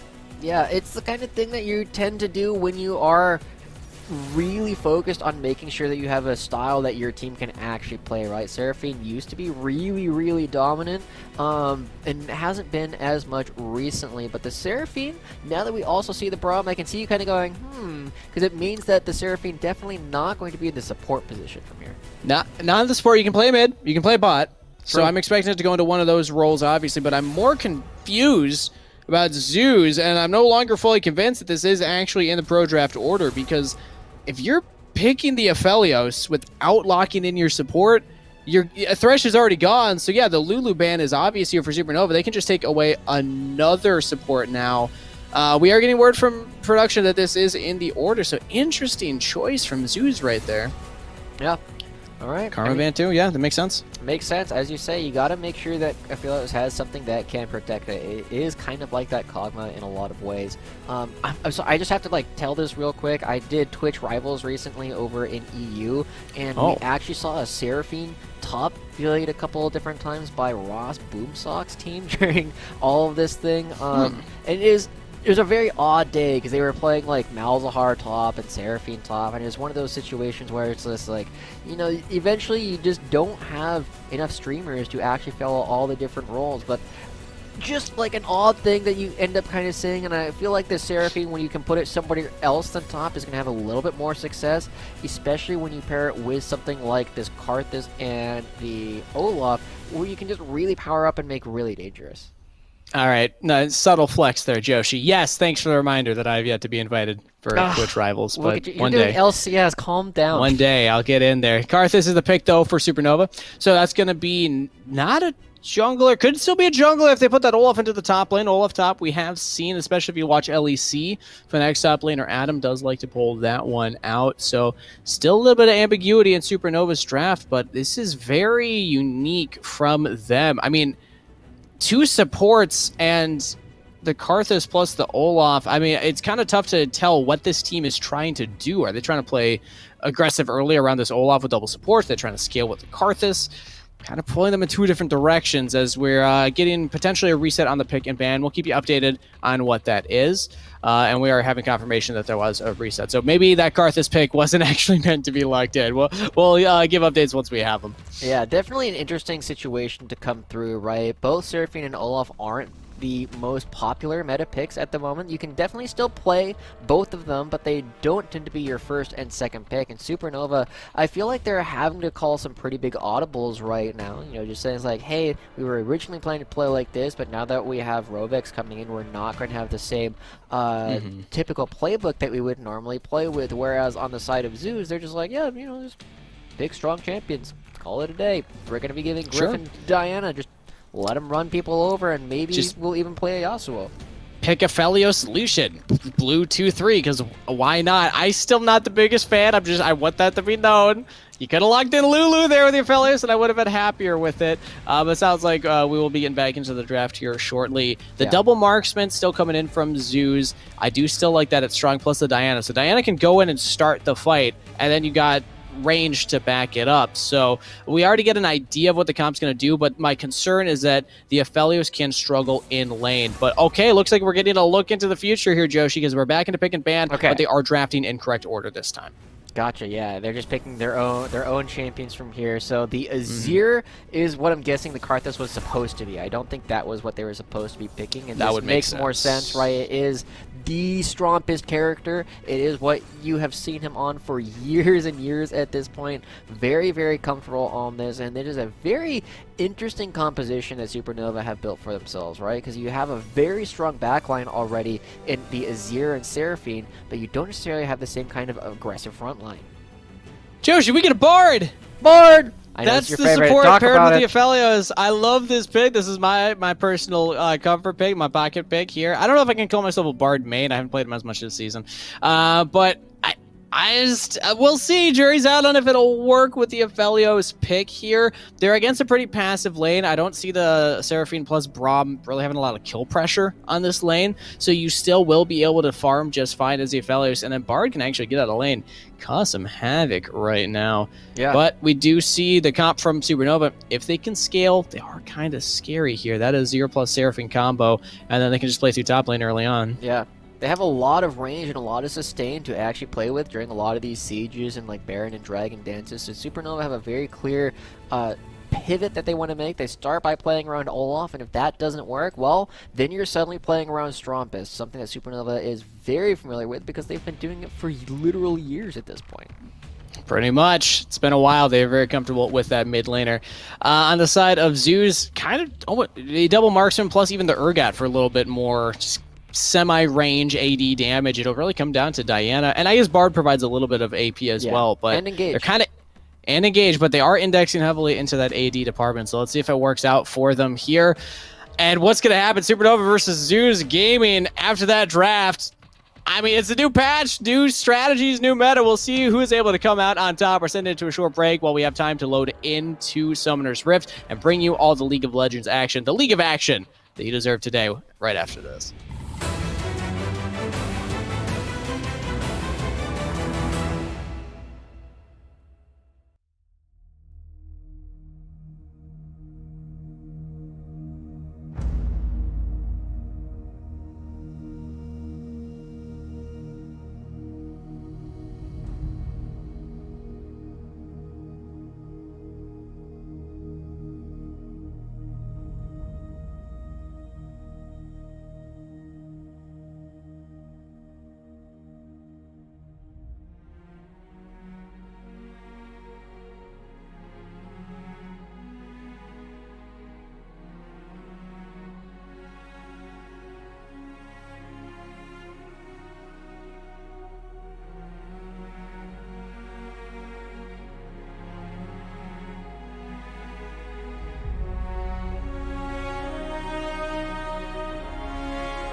And hello, welcome back everyone as we're loaded onto the beautiful, the serene, I never noticed that was actually a waterfall going into a little not Wild Rift, Rift, just Summoner's Rift. There we go. True. We botched the intro already, so let's talk about the teams. We got Supernova going up against Zeus Gaming here. Very interesting drafts that they gave us, Joshi. So let's talk about them. The big thing, Alorm got his Urgot. He did, and we might see that get turned on its head a little bit. You're seeing a lot of people running up towards the top lane. All 5 members of Supernova are here. They're going to be the ones looking to be a bit cheesy, considering they are still playing with a substitute. But the thing I do want to touch on is the fact that, oh, Cozy just messing with Alorm a little bit. This is a very, very tough matchup for Jace to actually play. You end up getting stat checked really, really heavily, and Alorm, you might expect him to start with the E at level 1 just so he can get in on top of the Jace, get a health advantage from there, and look to bully Cozy effectively afterwards. It is a very tough spot for Cozy to actually both play at enough range to not get engaged on Urgot while also putting damage down, and because you're playing Jace versus a stat ball, you need to have a health advantage. And it also helps to get an early lead, which is, I think, why they went for that play topside. You have the Braum, so look for it, might as well. If you can get Jace an early kill, or at least get a kill onto Alorm, that'll help speed you up. And Supernova, they do have a comp that can scale. They do have the Azir plus the Seraphine and the Braum bot side, but if they're going to play through the early game, it will be through this Jace and the Olaf on the top half of the map. Meanwhile, Zeus Gaming, I kind of identify multiple lanes that they can play through early. Oh, yeah, you can play through a lot of these different places. Seraphine Braum, because Seraphine's not such a great auto attacker, it's hard to get a lot of pressure off of Braum's passive, and some of his early game strength kind of disappears with the Seraphine on your team. So it's a very tough spot for all of Supernova to find some of these early advantages, and they're very reliant on their scaling, kind of without the Jace. So it's an interesting spot. I'm curious where the Jace was actually picked in the draft. Yeah, I wish we could have seen that as it was finishing out, if that was the red 4 or the red 5. But regardless, it's picked. Nice. It's on the red side here. I don't know. I love this ward. This is actually the exact ward that I did part of my presentation on, right? 2 minutes, Lucian is able to push out the wave, spend the time to go drop this ward. You got to see Olaf finishing up the Raptors. You know how much CS he has. You know he's cleared the full bottom side of the map and is now clearing towards top. So Alorm knows he has to play a little bit further back. And the Jungle Griffin is able to really play with basically full information on what Maddie's clear has been like thus far. So I really like this early ward and the play that Tuesday was able to do in order to get it down. And Joshi, I just want to give everybody an update right now.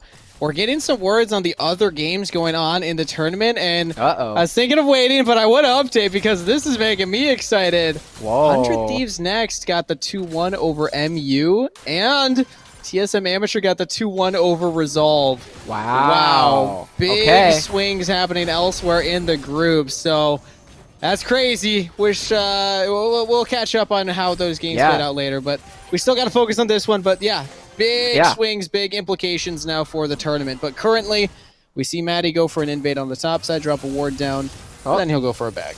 All right, good trade coming out from Cozy. This is an important way to actually be able to play the Jace matchup, but you're noticing he's used up almost all of his mana, whereas Alorm still has a lot of potions to chug through, and this is part of why it's so difficult. Alorm can just chug through this corrupting potion, and you're seeing just by throwing out those Qs, he's whittling down Cozy really effectively, so it becomes very difficult. Again, it's not easier, even though Cozy's got a couple of good trades so far. So with that said, we're starting to see Maddie finding an opportunity, but Bard is so good, man. But he does get Flash out of Raheen. So just a reminder, Raheen is currently on the account as good. Careful now. Careful now. Yeah, I was finishing that one. I was like, oh, all right, I think we can save it. But that is, of course, Raheen as their AD carry. And then on the other side, Dopey Dinks is Link. So at least that one rhymes. And then Rovex playing on Andrew Foreman, the account named that. So if we call them by different names on what's on screen, now you know. Currently on the bottom side, though, we do see even lane state, even mid, even top. Not a lot of action happening early on here, but I gotta say that this is favoring some lanes more than others. The Azir pretty happy that you're not getting bullied early by this Lucian. Yeah, it is something that Strumpus has shown a lot of prowess on over the years, right? It is by far his most played ever since the champion came out, and it is nice that he isn't giving over a whole lot of pressure over to Tuesday. He got the ward down early, but hasn't been able to roam more effectively. The junglers are pretty even. Maddie dancing, waiting here for his Krugs. Olaf so fast on his clear that he literally has to wait for them to respawn after going for that full clear. But because he's topside, I like this. My Dreams Academy here on the side of Zeus, a.k.a. Griffin, picking up an early dragon. Yeah. And you are seeing Maddie, because he is so fast, it is kind of difficult for him to try and clear as effectively. And with the ward that we previously saw on his Gromp, Zeus had a really good idea on what it is that Maddie could currently be up to based on knowing, how respawn timers work, where it can possibly be. And it is going to be a good position for Zeus currently. They have a small gold lead across the board and have already picked up the first Ocean Dragon. Objectives over to the side of Zeus. So just a reminder, yeah, there is an Ocean Dragon there that will be showing shortly to reflect that dragon picked up by Zeus. Now Maddie over the wall. Oh, he sees Rhino here, but I don't think he realized that Griffin is as well. Flashes away because Raheen was even walking up. Maddie, he will still have the inside track of this Scuttle, though. Rhino's chasing him down. This Bard's doing some damage. He even throws down the Ignite, but Maddie smites, runs away. Can Zeus follow up? They're chasing forward. Flash from Tuesday plus the culling. First blood to Griffin.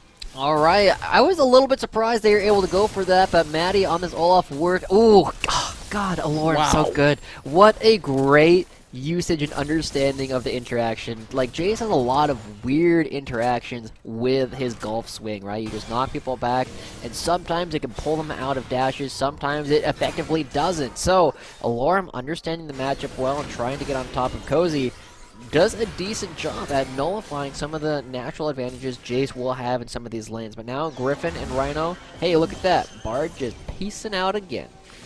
I love the Bard pick, man. It's so fun. He also went for the good guy Bard. Guardian plus, I would assume, W max. Although you still can go Q max with this build. But yeah, Maddie, looking at the replay, he has to flash and still dies. That's the thing. Even though he flashes, he doesn't concede this crab because he knows that he can have Strumpus move quickly. But unfortunately, Strumpus doesn't move into a position where he can actually protect Maddie. He just protects a flank, and because they go different directions, not actually able to create space, can't use the Emperor's Divide, and that little bit of miscommunication ends up resulting in his death. Oh, Alorm's just going for the 1v1. He gets it! Yep. Easy enough against Cozy. Woo! This Urgot is scary. Okay, Maddie's here. This is an opportunity. Maddie should be able to find this if he can get on top of Alorm. He's got the Ragnarok. When's he going to pop it? He doesn't even do it. He backs away. Wow. Okay. Well, we'll see how effective it'll end up being. I do want to point out to a couple people that if you buy QSS, you can get out of the execute coming in from Alorm. Just a small thing because it does count as a suppression. You aren't stuck. But also, Olaf's ultimate will just prevent you from getting pulled in because you are uncrowd controllable. You cannot get pulled in, and so Maddie will have an opportunity to go for some of these fights a little bit later. But the fact that Olaf is already behind both in farm and in kills at this point, and now he has to be really careful even just going for his own red buff. Look at how cautious he is. It's going to mean this Olaf is kind of past his prime already, and it makes the Seraphine pick a little bit less useful. And he's also getting tracked. We see, thank you, observers highlighting the two wards that are in the top jungle right now, spotting where Maddie is currently. And they even see where he goes next. So that means Zeus are free to make the play bot side. They're not quite going to get onto Dopey Dings. Oh, flash from Rhino. He wanted it. Gets flash out of Lynx as well. But now Maddie's still on the top side. Cozy Shroud so low on health. She's going to help push this wave in. But Cozy Shroud, he's pretty much one fear beyond death away from dying. True. But Alorm doesn't have the ultimate just quite yet, so he's got to make sure he gives over this play. And I do like this play coming up from Maddie, just to make sure that they get the play and that Cozy is not at any risk of dying. So the game ends up chilling out at about 1,000 gold lead right now, and we got to pay attention to who's actually going to be getting benefits from this. And Well, zoos are looking good, but as I take a look at the inventory, something very interesting is happening. As we see Raheen bot side, he's about to get the Braum stacks up, but he survives long enough, flashes away. Bardold, oh, catches Lynx. He had already used the flash. Gravitum coming out here. The damage falls up as Tuesday roams down, and it is Raheen that gets the kill. Let's go, Rhino. That was so clean. We'll take a look at it again here pretty soon. But a couple interesting things are happening right now. I want to point your attention to Tuesday's inventory. He already has a Last Whisper, and he's stacking up a tier. This is not the typical build you see on an Ocean. Gravitum from Raheen.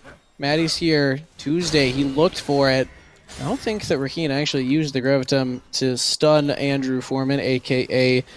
the man himself, Rovex, but regardless, no kills happening bot side. But yeah, the build on Tuesday, interesting. We haven't seen this before, at least I haven't. I haven't either, but we'll talk about it in a sec because we still got to talk about this bottom lane fight. Remember, Lynx had to flash earlier, isn't able to get out, and the thing about Bard, if you are within one screen and you throw out the ultimate, you are guaranteed to force a flash or it will hit. And then Rhino is able to get around at the same time and trap the Seraphine so that they had nowhere to go, and no flash, no ways to get out, just dead. So Rhino really showing off how to play this Bard during this series, and this is a good start. He already has the super speed boot, so he can start roaming around here in just a moment too.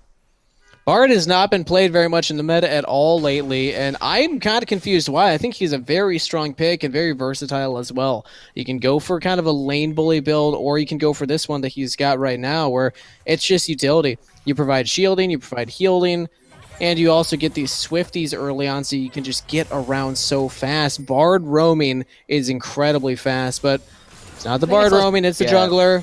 My Dream Academy, a.k.a. Griffin, up here on the top side onto Cozy. Yeah. Doesn't have flash, so that's just going to be easy pickup. And now a teleport in from Strompest. He's in trouble here. Has to immediately Emperor's Divide Alarm forward. Flash past him to get to safety. Maddie flashes as well. Ragnarok pop. He's going to chase down Alorb. The damage from the Azir is enough. Rhino tries his best to use his ultimate to save his top laner, but not going to find it. Now going to get Maddie under the turret. He's taking a lot of damage.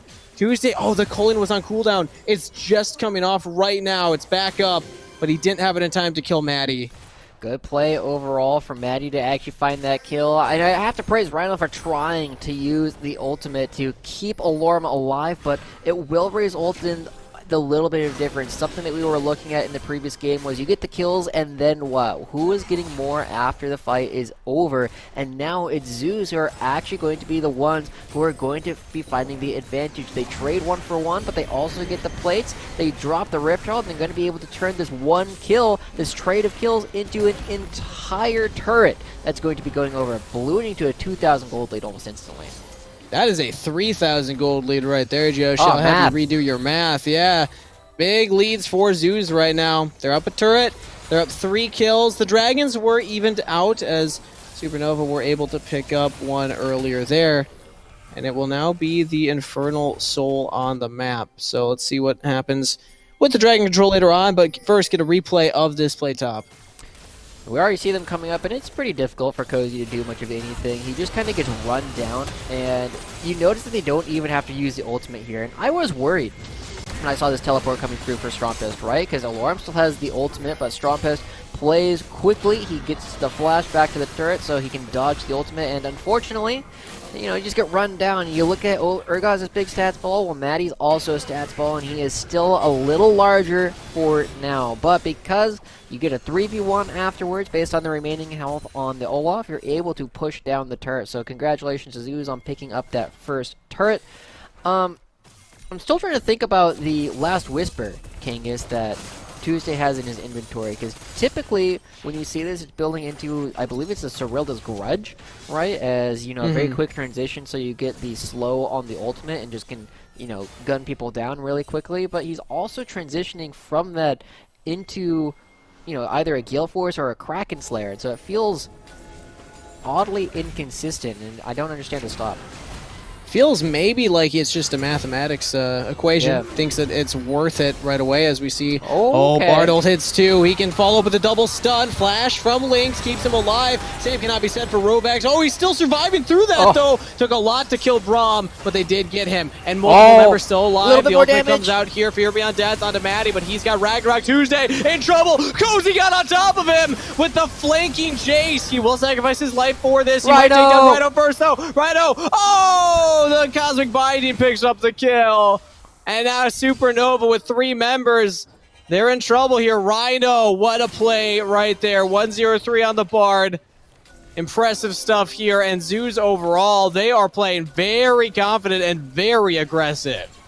This is really cool to watch them actually continue to play. It's a little bit interesting watching both Lynx and Rovex in the bottom lane for Supernova have an opportunity to play because they are currently being preyed upon. But Seraphine provides so much sustain and so much survivability to everybody else on the team that they are able to take these fights a little bit longer than Zeus would like. We'll take another look at it here because it starts off where it kind of just looks like people are going to be backing away. They use a bunch of ults back and forth, but eventually they do get the catch. And we were looking at this as Rovex likely going to go down, but he stays alive for so long and ends up dying, I believe, to the red buff of Griffin. They also almost get Maddie, but they can't quite find the last bit of damage to put it underneath the threshold. And so, because the fight ended up going on so long, they ended up being okay. It was so close between Cozy and Rhino as to who was going to get that kill, so it was very nearly an even trade.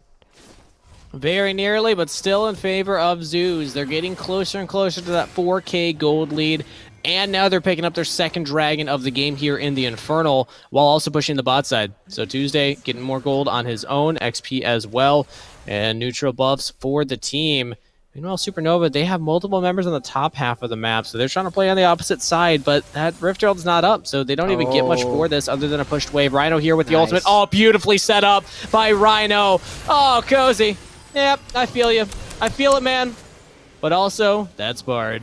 That's Bard. That's what it's like playing the Urgot versus Jace matchup. Is, you know, once you start falling behind, it starts to get worse and worse. That is a very nice dead turret. I was wondering if we were going to see a teleport there, and then there was nothing to teleport to. But we do have a big advantage here. Oh, Rhino went too far forward, though. He is in trouble here. Strampus could go for it, but now Strampus baited into this as Alorum is nearby, but doesn't have Fear Beyond Death. Will have to flash a wall. Maddie, do you follow? He doesn't want it. He had Ragnarok plus Flash. I think he actually could have, but he didn't have vision of enough members of Zeus. But even as I say that, he did. They were mid. They were bot side. You see everyone. And it does mean that multiple turrets go down for Supernova. They're just not playing as coordinated as Zeus is across the map. You saw the mid lane outer, the bottom lane inner go down during that entire thing. And once again, Zeus is getting the +1. You know, you got to make sure you do the same thing at a wedding, right? You get the kill, and then you get somebody else to, you know, find something at the same time. They find the turret, they find the turret, they find the kill. They always change back into each other. And the roughest part here, as we do see Strampus finally take the top turret, is the fact that Supernova had 5 members on the top half of the map. They had people around there as Rhino hits the Bard ultimate and is able to set up the kill onto Cozy. So Zeus were able to kill them, kill Cozy, essentially in a 2v5 on that half of the map. But finally, they do get that top turret for the investment, and now Zeus actually getting the Rift Herald here. So they Supernova heavily on the back foot right now. They're struggling with the rotational plays. Yeah, Zeus is spending their time way more effectively on the map than Supernova is thus far. And I'm curious as to whether or not it is going to change eventually, right? Because you do have some really long range to play with. You have Jace, Azir, Seraphine, who can all hit you from a lot farther than most of the members of Zeus. But you also just have direct engage tools for Zeus. Zeus are the team that are very happy to just play in your face with the Urgot, with the Diana, and even kind of with the Bard, right? You are happy to just get inside of them. Rhino sets it up. I actually thought he was going to go to try and ult the turret because now Strampus can outplay this. The flash and Emperor's Divide. Tuesday takes a lot of damage too. Rhino, you could have gone for the ult onto the turret instead of the ult onto Azir, but he does give over a kill. I mean, I'm just impressed with Strumpist, right? Just the heads up, just flash instantly, and now they might be finding catch onto Zeus. Ooh, Rovex tries to go for the engage with the Braum ultimate. Now he's walking forward. What a shield. They can't get any damage through. Zeus in trouble, but on the back line, Griffin with the Diana. Tuesday takes a lot of damage, so now Cozy's rejoined in. Strumpist, free firing as his ear, picks up a double kill. Watch out for Griffin over the wall. He takes out Strumpist, chasing onto Rovex. He kills him as well. Double to Griffin as Cozy gets the shutdown. What a swinging team fight, though. Crazy. You got to see both of the teams have an opportunity to show what advantages their team has. If you can't get to Strumpist, he is going to shred your team on his own. But if you can, you're just going to kill him. They hop over the wall. We get to see a Seraphine that doesn't do quite as much. And now, hey, Kangas, we got a minute and 15 left before the next team fight happens. We got a Dragon coming up very soon. So people are going to start having to get their recalls in now to do anything. But we'll pay attention to his fight and, you know, ignore the fact that Strumpist did miss that. We've been praising him for his Azir quite a bit. But, you know, this is all the way back when Rhino and Tuesday went for Bard this dive. can portal and then ult the turret and then go for the dive. But watch, he's tanking turret. True. Just right off the bat, that's a lot of damage, and it's already warmed up, right? Each consecutive turret shot does more damage than the last. So because they were able to do that, because that didn't go as well, suddenly you have these different flanks that you can actually attack from, and it forces an early teleport out from Urgot to just save this play. And so you see a couple different things. The choke comes through, Seraphine doesn't quite get the angle, and Dinah gets into the backline, so you instantly get a couple of kills. Unfortunately from there, there's nothing left to hit Strumpist with, and he's able to just free hit the entire time until Griffin comes back into the fight. He waits for his cooldowns to be back, he comes over the wall, and he's able to find another kill. So you get to see the engage from Diana being valuable, you also get to see the range of the Azir being valuable, and it's going to depend very heavily who was able to actually affect their team fight first. I like the little interaction too, topside. It looks like the Rift Herald was dropped here from Zeus, but it goes onto the Azir turret, so he actually stalls that one out. Never seen that interaction before, but Strumpist says the Azir is the big threat here from Supernova, but since he's topside, this is Dragon over to Zeus. This puts him onto Soul Point as they are chasing down that Infernal Soul. 5 more minutes before they can go for that objective. No way. Supernova, they're around the pair. Yeah, you're not taking this. Yeah, no way. I don't believe you. They're going to be backing away. It looked kind of like Maddie was like, should I hit these wards? Should I give Lynx the 2 gold? You know, 1 gold for each of these zombie wards that are just chilling around. Ultimately, it doesn't matter. They give up the Infernal Dragon without a fight, and the 7,000 gold lead that Zeus has built for themselves is compounded by the double Infernal Drake, which give you just a percentage of your AD and AP across the team. So as Zeus continued to buy items, these Infernal Dragons will be worth more and more as the game goes on.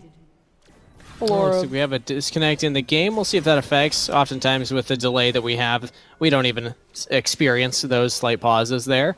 But I want to point out some of the itemization breakpoints right now, since Cozy Shroud, despite having a rough early game against Alorm, and Alorm being 3-1, currently has actually had a very big Jace power spike. You look at that tier all stacking up right now to that Muramana. This is the point of the game where the Jace really starts to put out some pressure, and they're putting him against Tuesday. I like this lane assignment a lot more. I do. You really want this Jace to be in a spot where you can actually feel comfortable jumping on top of somebody. The issue that we're going to be seeing soon, though, is Tuesday will soon have the Cyrilda's Grudge completed, and once Tuesday starts being ahead in a fight, it becomes very difficult for Cozy's Jace to run away because of the slow that Cyrilda's will actually provide. And so, Jace is on a power spike right now, but they're looking to punish him. Good old. Doesn't matter if you have a power spike. If you're just going to dive for it, he flashes away. He has a stopwatch as well, but the flash should get him to safety. Just Summoner Spell burned, and that's multiple members now from Zeus very far forward. They don't have the Bard portal either, so Maddie, Strumpist, they're here trying to collapse onto them. What a cosmic binding there from Rhino. Stopping Maddie from coming in. Rovex. And now Maddie. Rovex is all alone. Oh no, he spotted out. No flash. There's 3 members of Zeus right on top of the Braum, and he cannot get out of there. Oh, disaster for Supernova. If they continue diving bot side, maybe they could have grouped up and saved him, but Rovex gets caught. Makes you wonder, if he had just waited in the bush, and do you think Zeus would have found him? Yeah, I think they probably would have, but you know, there's an outside chance that they just don't check the bush, and now because they have a man advantage, Zoos once again are getting the +1. They're getting most of this turret down. It's not quite gone yet, but it makes it so much easier next time to just show up, and Tuesday almost done with his Murmon. Oh, whoa, buddy! Look at buddy! that! Oh, Cozy! Blowing up Tuesday in the 1v1. That's the Jace power spike that we were talking about. Teleport used by Strumpus. Griffin on the retreat now. He's got backup from the rest of his team, but Strumpus is chasing him down. Strumpus is really fast on this Azir. He does not want Griffin to escape. He wants this kill, willing to flash for it, but not finding Diana. And off screen, Rhino kills Cozy again? Are you kidding me? Alorum now could be in trouble. Bard portal over. Seraphine ult misses, completely whiffs. Rovex looking to continue the play, but now Raheem's here. Now they have the Aphelios to help back up the retreat, and that means Supernova, they have to back away. They committed a lot of summoner spells in time to try and continue that play, and they don't find more than Tuesday. That's crazy. The only reason why Tuesday died was because he committed his dash at the very beginning, and now Rhino goes back in? Okay, nope, they don't commit. They only hit one member, and Strumpus, that's still Azir. He's got mobility for as soon as that stasis comes up, he's fine. Yeah, they also didn't have Griffin there. Griffin was off farming wolves, right? He's trying to make sure he can get his next power spike before the next dragon spawns, because it is going to be Infernal Soul, and this is going to be the time where Supernova have to be strong enough to actually contest this dragon. If they give this over, it's too much of a power spike to be giving to Zeus. If they can find the 80 carry before they back, it will be helpful. Ooh, Maddie, I think he actually could have just popped Ragnarok and chased down Raheen right there. That is not the caster Aphelios where you go for the Gale Force plus the Collector. He's going the traditional crit build, which makes it easier to get on top of him, but they don't go for it. There will be resets. Look at this damage from Cozy. Yeah, it's one of the things where, like, you, as Lucian, you dare Jace to come in, and unfortunately, Griffin was a little bit too far for Tuesday, and ultimately, I'm more curious in how Rhino gets the kill. Because we saw Strumpus chase down and wasn't really able to do anything, as it looks like we are jumping back to live as our producers say, hey, something more interesting is about to happen. 20 seconds till the dragon, and Zeus are posturing for the fight. They're positioning very aggressively right now. They have the Bard ult to start things off. They also have Griffin on Diana with that Moonfall. You gotta respect it if you're Supernova. I'm happy that they are. They have the front to back. Azir range, Seraphine range, Jace range with Braum and Olaf standing in front of you, and they're gonna try and position for it. And look at where Aphelios is. He doesn't actually have his front line in front of him, but they find Strumpus. Strumpus very far forward. No one's on the Azir. He has Emperor's Divide. Meanwhile, Maddie goes down. Cozy as well. And Zeus Gaming with this gold lead with superior team fight positioning will slaughter Supernova in the team fight. Strumpus only gets one. He chooses to go after the Aphelios all on his own, and because the Azir damage is missing from the rest of the fight, there's not enough DPS to kill anybody else on the team, and it means that all these objectives are going to be going over at the same time. They pick up their Infernal Soul with Diana, and then he can run over to the Baron. Supernova suddenly give up everything because of such a small decision being made. Watch what Azir does during this entire fight, where he chooses to hit his targets, because we know that Azir is the bulk of this team's damage. He's their AD carry. He is going to be the one that you have to be doing everything for, and he decides, I don't have a way to do damage to everybody else. I have to kill Aphelios, but that just means that the rest of the team is playing without any DPS, and they just fall because they can't kill any members of the opposing team. And when you group up like this with the Seraphine Braum composition, Bard ult can really mess with you in these team fights. We saw what that engage was able to do, setting up Griffin for the follow-up there. And the position for Supernova, they weren't fully front to back. Strumpus, we saw where he was positioned. He started getting hit by Aphelios, and Lucian has to go golden at the start of the fight. That's no DPS. And then, like you said, he has to all in onto Raheen, so even less DPS. Let's see if they can get a better fight next time, because now they're 12,000 gold behind. Zeus Gaming, the Toilet Paper Cats, with a dominant lead right now at 28 minutes, 35 seconds into the game. They got the Baron. Let's see if they can end. I think they're in a very dominant position to do so. The only question will be, are they going to make any mistakes where they just, like, challenge Jace to a 1v1 off on the side? They might win it at this point, to be entirely honest, as long as they don't use all their mobility. But Alorum untouched here in the top side of the map, while the rest of his team just applies Baron relatively easily. Alorum should get this entire turret before Supernova can respond, and he does. There we go, turret down. Also, I just want to mention, Rhino went for Cosmic Drive as his second item here, as we see a lot of damage coming through here. We zoom out because there's action top, inhib, and middle inhibitor turret.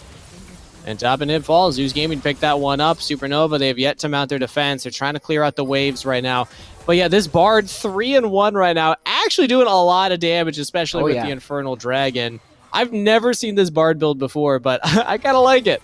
I've seen it a couple times, right? You just do it for the extra movement speed, allows you to move around the map quickly, as well as just have a ton of CDR to play with. And now they're doing some damage to the structure. That is going to be going down slowly, and Tuesday off on the side. This might be Supernova's chance.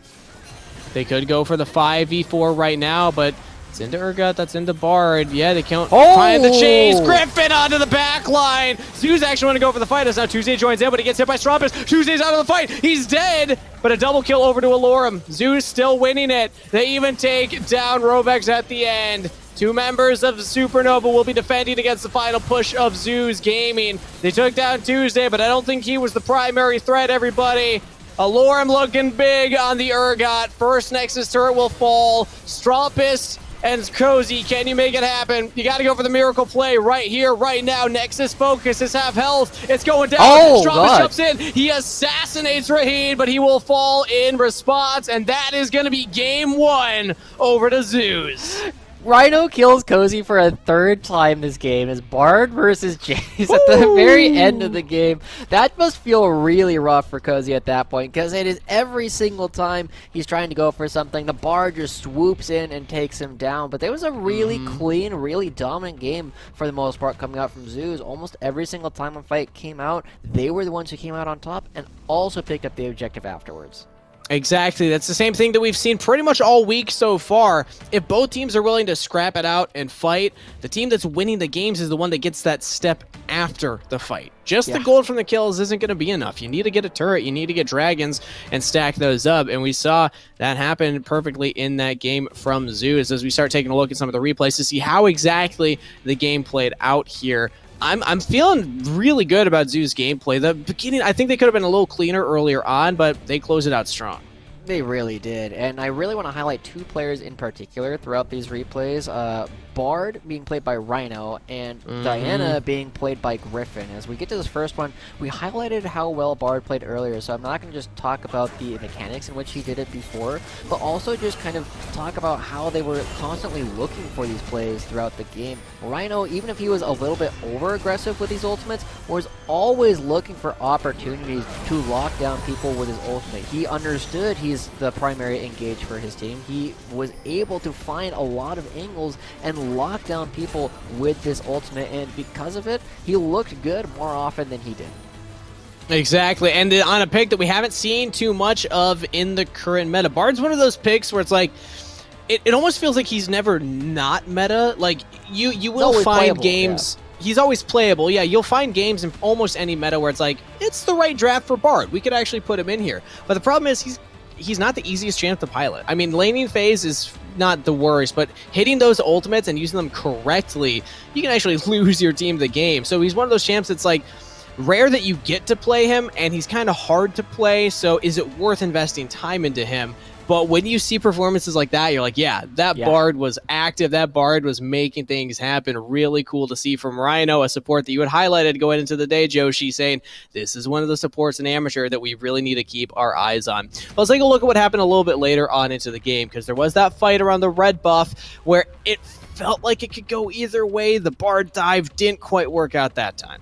It really was a fascinating opportunity to see, again, both of these teams fighting the way that they wanted to, if I'm remembering the right fight that we're going to be going into, because just seeing the way that both teams were able to find these different plays, I had an opportunity to see what it was to actually move around the map and try and find their own advantages.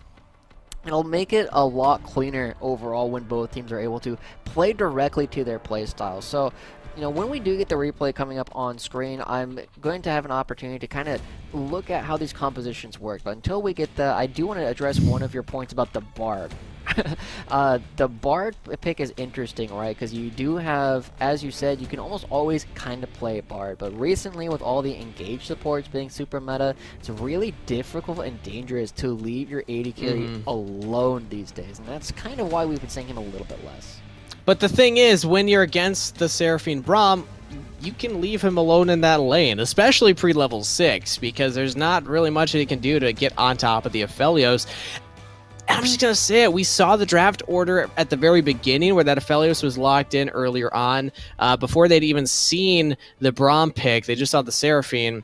So maybe they just predicted it was Seraphine being played bot lane. Maybe they knew Supernova's playstyle. Were like, yep, that we can play a free Aphelios lane here. But the issue is that if you draft the Braum with the Seraphine, you are giving that Aphelios the free lane. I think that was an opportunity where Supernova, maybe they could have tried to get a little more aggressive and shut the Aphelios down. Yeah, it's an interesting spot, where, as you said, where having different opportunities to to draft different champions at different times, right? The Lucian and the Aphelios back-to-back was a bit surprising to me, especially because there are lots of champions that can be played that can shut down these double marksmen. Gwen was already taken off the table at the very beginning, so we're not super worried about that, but it sounds like we're finally ready to go into some of these replays, and again, highlight the ways in which, you know, both Bard and Diana were played by Rhino and Griffin, respectively. Yeah, we do have the replay ready now, so let's take a look at it, because, again, this was around the 15-minute mark for this play here. It all started with the Rhino just running around. Stormpest roams up to the top side. They go for the dive here. He misses that, you know, a little bit of a Azir thing. But after seeing, right, like this failed dive come through, Rhino was looking good more often than he wasn't. But this was one of the few times where we got to go kind of like, I don't know if that one was really it. But this is the fight where we were talking about, it's like, both these teams have very obvious strengths in their drafts, regardless of how they end up getting there. And as long as you can play towards your strengths in a team fight, it will typically come out ahead, because nobody can hit Stormpest for a lot of this fight. He's able to just get DPS down. But once you finally have a way to access him, once Griffin realizes that Stormpest is now overextended, you have the freedom to turn around, get onto the backline, and suddenly Griffin, with the awareness that he doesn't need to leave the fight entirely, that he can stick around for a little while longer, means that he has the freedom to get another big fight. And then, well, yeah. I was going to say, the crazy part is that that's the type of choke point that Supernova's comp wants to fight him.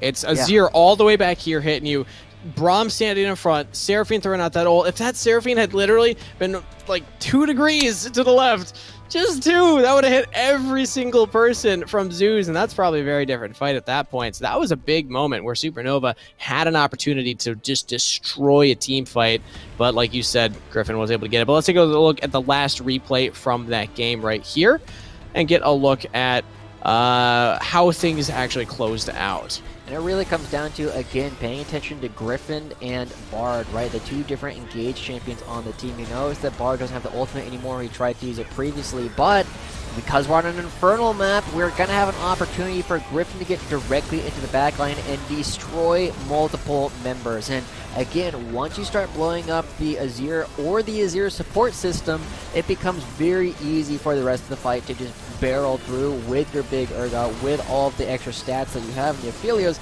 that nobody was really ever able to deal with. And just seeing the difference come through, because you don't need to kill the Azir necessarily, you just need to kill everybody that's protecting the Azir, and then he's kind of stuck on his own, and we see the game end shortly after.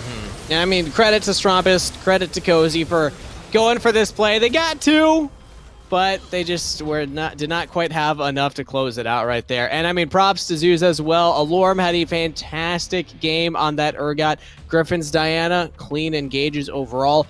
Honestly, Tuesday and Raheen for playing the Lucian and the Aphelios, they weren't the primary threats in that game. They still were doing damage, but the primary carry was, of course, Alorm in the top lane, and then the Bard, the Diana, setting up plays for him. So, hey, still good look for Zeus. They were able to clean out a victory. It's a little bit longer than we saw in the earlier games today, but still, a win is a win. We're going to send it over to a short break right here while we get ready for game number 2 between these two powerhouses, Supernova and Zeus Gaming. A rematch coming up right after this.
Hello and welcome back, everybody, as we're getting ready for our second game for our second series of the day. We got Supernova taking on Zoo's game, and yet again, Zoo's with a pretty strong performance in game number 1, taking down Supernova. But before we get into the discussion about game 2 coming up here, Joshi, let's catch everybody up on what's going on elsewhere in the tournament, because we got some crazy things happening in some of these groups. Oh, yeah. I can't wait to get through it. We're going to start at the top, right? I think we're going to go to Group A first, where we do have already confirmation, like we saw Wildcard Gaming play earlier up against Conviction. And again, just to remind everybody, due to the situation where we now only have 3 teams, we do know that both Wildcard Red and Evil Geniuses Prodigies will be going through to the playoffs from Group A. The only question is, which one is going to be first seed?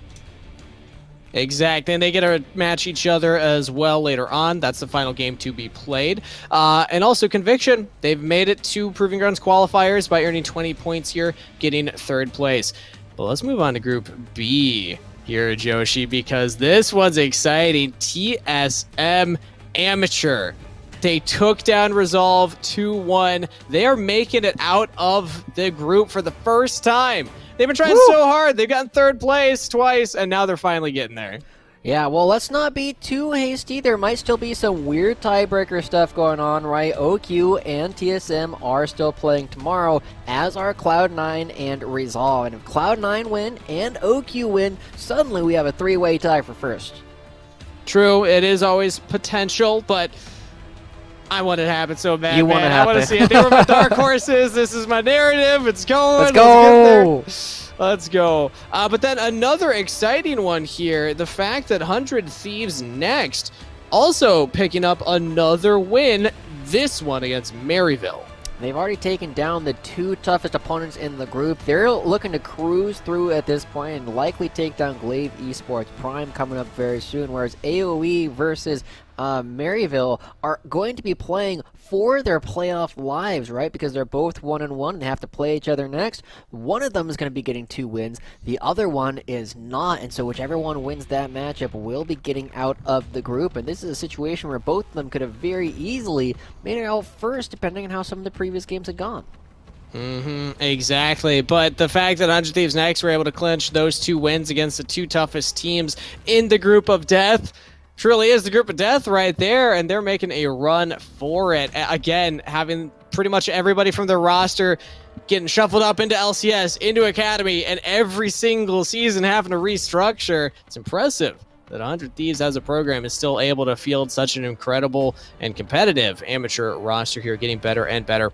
So that's what's happening elsewhere around the tournament so far. So now let's get back into the games at hand, Joshi. We got Supernova versus Zeus Gaming, round 2. So, real quick, give me the TLDR of what happened in game number 1 in favor of Zeus, how are they able to win that game, and then talk to me about Supernova's side, what they need to do different this time around. I mean, we got to see, as we already identified, both Griffin and Rhino had a great game, setting up a lot of plays and being these big playmakers for Zeus, and they were really able to prey on the fact that the Seraphine Braum bot lane doesn't necessarily do a whole lot early in the game. They really have to get some time underneath their belts, get some items, and get the levels necessary to be relevant later on, and Zeus didn't really let them have that time. So just continuously pushing the speed of the game allowed them to have these opportunities to be very aggressive.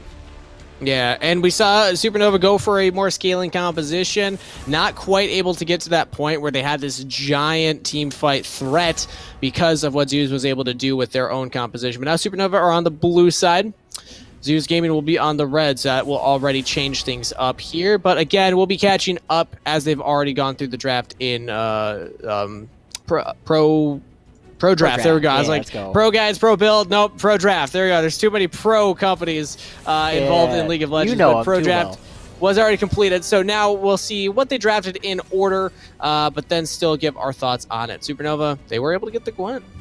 And we do have to note that the draft is a little bit different, noting that Rovex will be substituting out and another player will be coming in his place. But we are seeing the Trundle come out right now for Zeus, going to Alarm. This is something we've seen him play a couple of different times. And hey, that's interesting. You don't tend to see the Nocturne come through very often in the jungle these days. He's been rather exclusively a solo laner, so I'm excited to see if Supernova will be able to use the tempo advantages he built for the team and really make plays across the map.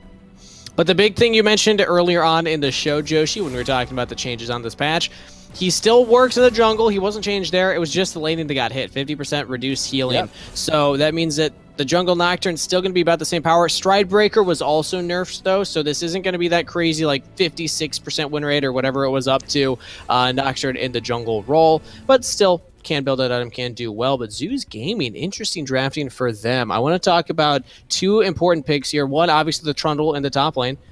We might see a Hull Breaker, who knows? But then also the Yone in the mid lane on Tuesday.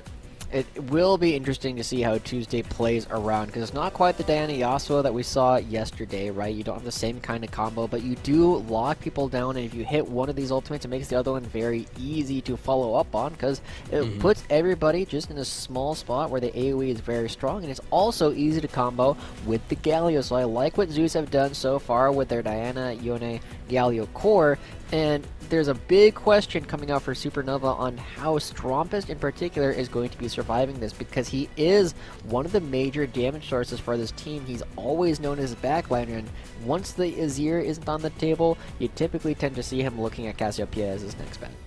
Yeah, good luck also surviving against Yone. Once Yone is able to hit that 2-item power spike, he can blow you up. Even just one item, he can honestly start doing that one. Supernova, again, more late game scaling options here with the Cassiopeia, the Gwen, and then even the Ezreal plus the Lulu. So they'll want the game to go slightly later. Zeus Gaming, meanwhile, they got a lot of tools to speed the game up here. Joshi, this could be it.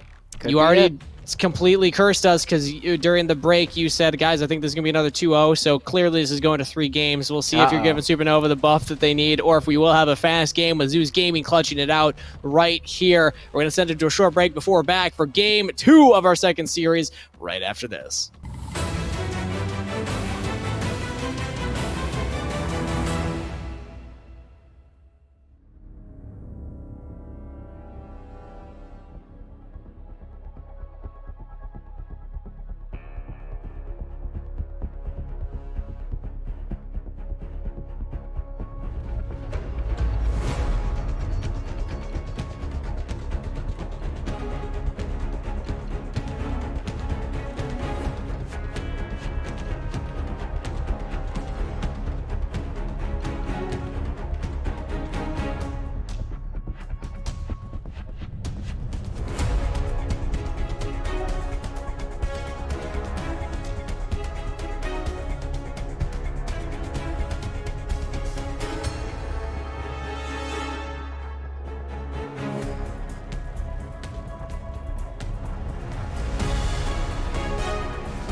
And we are back, everybody, loaded on to Summoner's Rift for what could be the final game of the day. We got 6 yesterday. We're on track for 4 right now, Joshi, as Zeus Gaming are up against Supernova right now on Summoner's Rift. Supernova find themselves on the blue side, Zeus Gaming on the red. And after that last game, you gotta think Zeus, they could clutch this one out. It'll be an interesting position for Zeus if they continue to win this series. They're already up 1 game, but we've seen crazier things happen in terms of reverse sweep. So Rhino already coming through. He sees people here and likely going to be backing away. Does just that. I should know there's a ward there, but they didn't do anything with that. So they are going to be able to back away here. Alorm chased around, and one of the interesting things that I do want to highlight is the fact that we do see the Spectral Sickle coming out on the Lulu. It gives AD instead of AP, right? So you get a little bit more physical damage, and you're relying more on your auto attacks to get harassed down up against Rhino's Galio. So could be an interesting opportunity for them to get more gold. Strange. I guess your auto attacks will do a little bit more, but even then, your passive helps scale with that AP. So I don't think that mathematically this is correct. I'm just going to say it. Maybe.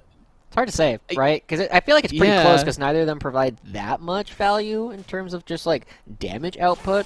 But later on... But then... Yeah, later on, the extra AP is going to help with your E scaling, your W scaling. Like, all of your scaling will benefit a little more from the Spell Thief's Edge. So, I don't know. Who knows? We'll see.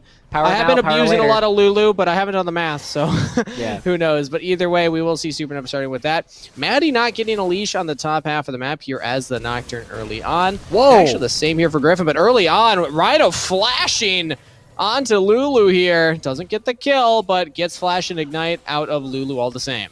Wow, that was bold coming in from Rhino. Just saying, hey, we want to get this Lulu's Flash gone so we can actually prey on it later. We don't want to sit here and take poke. Let's just fight now. But the other thing I do want to highlight, as you said, Kingus, we already got the Nocturne without a leash. And because they started with 2 single target camps in the Gromp and the blue buff, they're going to be a little bit further behind in some ways, because they aren't going to be getting the same kind of AoE damage value off of the passive, as well as the extra healing that you get from a lot of these other things. And you see that he's already had to use one of his potions, whereas Griffin is still chilling with both. Absolutely. Healthier on the clear, faster on the clear, is spotted on the Raptors as there was a ward there. He even sweeps it and clears that out, so just gets a little bit more gold and CS for that. As now, there we go. That's the Nocturne clear on the Raptors, one of the fastest that you can get. So he's catching up slightly to Griffin in that clear, but oh boy, Strompist, Tuesday trading against each other in the mid lane. That was the matchup that we highlighted when we were in Pick and Ban, but another matchup we haven't talked too much about yet, Joshi, is actually the top side of the map. So talk me through Alorm on the Trundle, kind of what the goal of this in the top lane is meant to be. Typically, the Trundle, right, has had a couple of different iterations of being played in the top lane. Sometimes you'll play it up against these really big tanks just because you steal all of their resistances, and a solo tank composition suddenly becomes a zero tank composition. But Supernova don't really have any tanks at this point, so it really is just an opportunity to play a champion that Alorm likes the matchup for, going up against Cozy Shroud. He has to come on in, and Alorm can take away a lot of the AD, which is where a lot of Gwen's damage comes from early on in the game, with the Chomp, and then later on, we'll just be able to take away resistances from Nocturne, so it becomes very difficult for Maddie to do his job as a frontliner. Makes it even harder there. Let's see what the Trundle can do. I'm holding out, man, that whole breaker. I haven't gotten to cast it yet, but I keep hearing Trundle's the one that can build it. Maybe they'll go for it here as Rhino takes a big chunk of damage bot side. Has to jump away right there, and you remember he flashed in, he used Ignite, and Lulu had to flash away as well, but now with no flashes, Lulu does still have that range advantage. Exactly. That's the big thing that we were looking at before, right? The power now versus power later. Lulu does have the powerful auto attacks and is a ranged champion compared to the melee champion that Rhino's Galio is. And so it is easier for Lulu to just get harassed damage down than it is for Galio to do anything about it. But the rest of the map is just kind of chilling in kind of this relative stasis, and it does mean that, one, Strompist and Lynx are building up small CS advantages over their lanes, whereas Alorm is currently beating Cozy. currently hanging out, pushing into the top side. Has to worry potentially as Maddie is up there, but even as I say, that goes for the reset. Shoving in the wave, trying to put Cozy behind, who also took the Ignite on the Gwen, but really hasn't found much use in that. Wondering if that'll come into play later on. The big thing is tracking Maddie's levels. He's still level 4 right now, so he is behind Griffin and also losing these Raptors. This is going to make it even harder for Nocturne to hit level 6 now, and that's really the big power spike for him.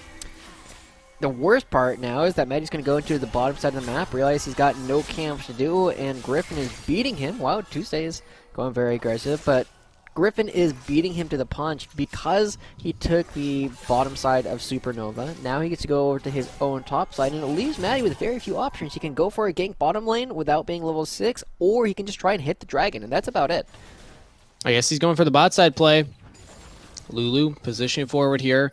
Rhino, level 3, does not know that Maddie's here. Oh no, he's walking forward. There we go. Maddie's actually going to pull it off successfully. Body blocks the Justice Punch, and first blood to Maddie. That's one of those things that you gotta look at some of our really proficient teams. They know that Nocturne is going to go into the bottom side of the map and recognize, hey, I have nothing to do here. I have 2 options, right? That's something that Zeus could know, but something that they didn't necessarily have the foresight to actually tell people. And it is going to be giving a first blood over to Supernova. It's not the end of the world, but it does mean that Maddie's upcoming ultimates will be a little bit more impactful. Exactly. He gets the Krugs too, still level 5, and now going for the reset.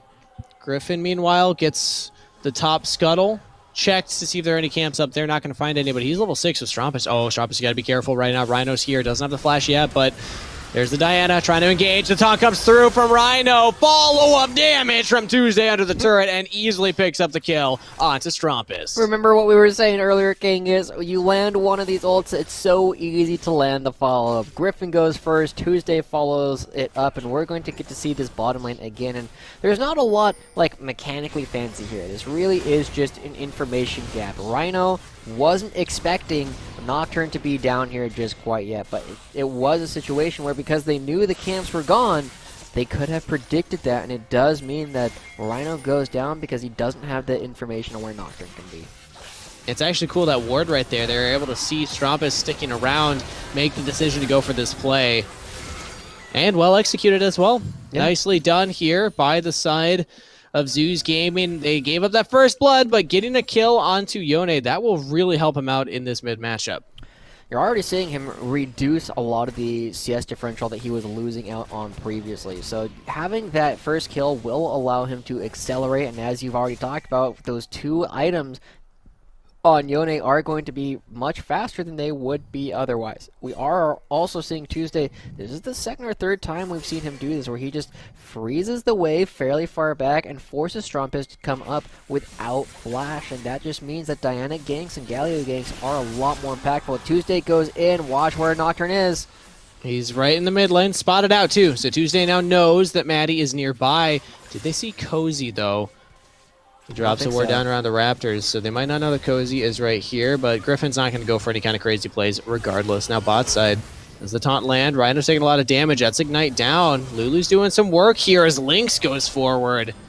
No kills happen yet, and that's a lot of damage here.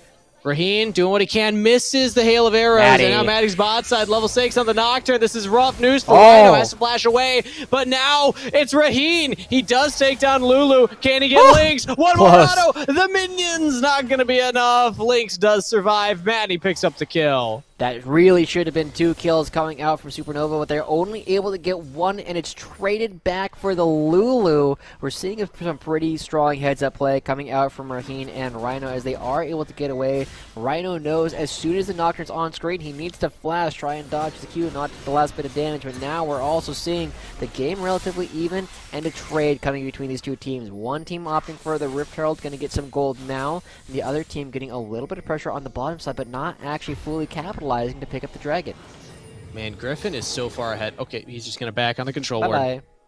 Sure. Okay. Cool. I don't even, he didn't ping it either, so let's see if he even noticed that was there. But Griffin is getting work done elsewhere on the map while the Nocturne's going for ganks. Maddie's been more focused on the lanes. Griffin's been more focused on himself. And let's see who benefits from that as we look at the replay. This is pretty exciting, right? Because you do see the difference in these two teams' ability to actually play, right? Varus is rather untouched because he's a ranged champion, but he's just able to put out enough damage from here, right? It's very difficult for either of Lynx or Cat to walk up, and Maddie should have been able to get that kill solo, but trying to speed it up a little bit ends up sacrificing a life. And man, that was so close because Lulu was able to dodge a hail of arrows, also dodge the Winds of War from Rhino. If either of those had landed, would have died much faster. And then that's a different looking play. So these small margins of error make it a 1-for-1 trade at the end of the day. But Dragon is picked up here by Zeus Gaming. So the Paper Cats get the objectives. They also have that Rift Herald in the back of Griffin's pocket. Again, just a reminder, if you're just joining us, my Dream Academy is Griffin. ASDG DFGQ is Raheen, Dobie Dinks is Lynx, and then of course everyone else corrects names across the board. Yeah, so pretty easy we do to have follow when they pick the right things. Pretty easy to follow. I appreciate that when their name in game is actually in line with their name that they give us on the roster sheet. But we do have a pause happening in game right there, Joshi. So while we're sorting that out, let's talk about the current game state. Who are we favoring right now for where we are currently?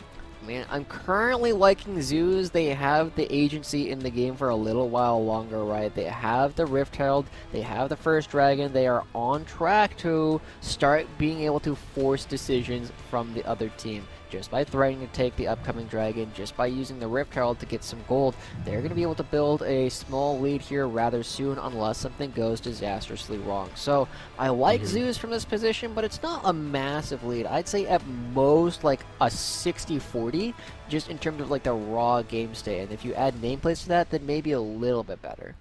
Yeah, that's the thing. I think Tuesday got that kill, and the Yone getting online really strong for Zeus prospects overall. I'm hearing from production that we had to have a computer reset from one of the players, so that's what we're sorting out right now. Thankfully, shouldn't be too long of a pause.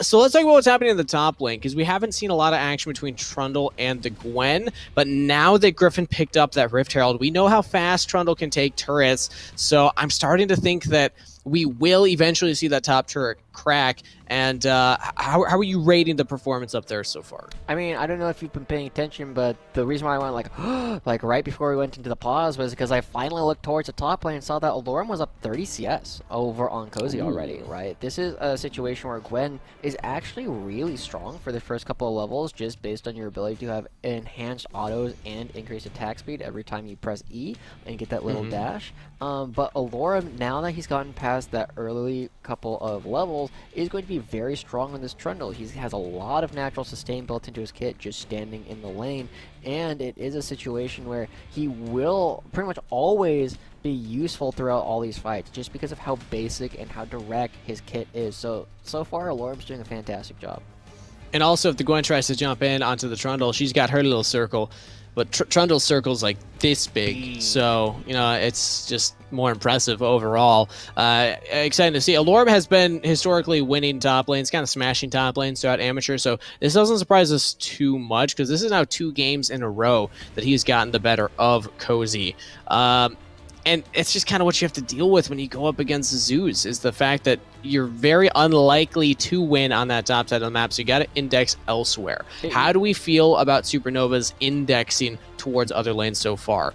Strampus still can't scale. Lynx doing all right himself. Is this going to be enough? Ezreal's going to be very strong here coming up relatively soon, right? Because he is going to have an opportunity to get to those 2 item spikes and really have an opportunity to get damage from really far away. The question is, once again, we're kind of seeing a similar story from Game 1 versus Game 2. Supernova has this very strong backline between Lynx and Strongpest, but there's a lot of access to the backline that both Tuesday, Griffin, and Rhino are providing. So if they can disrupt the backline, Zeus are in a very heavily favored position.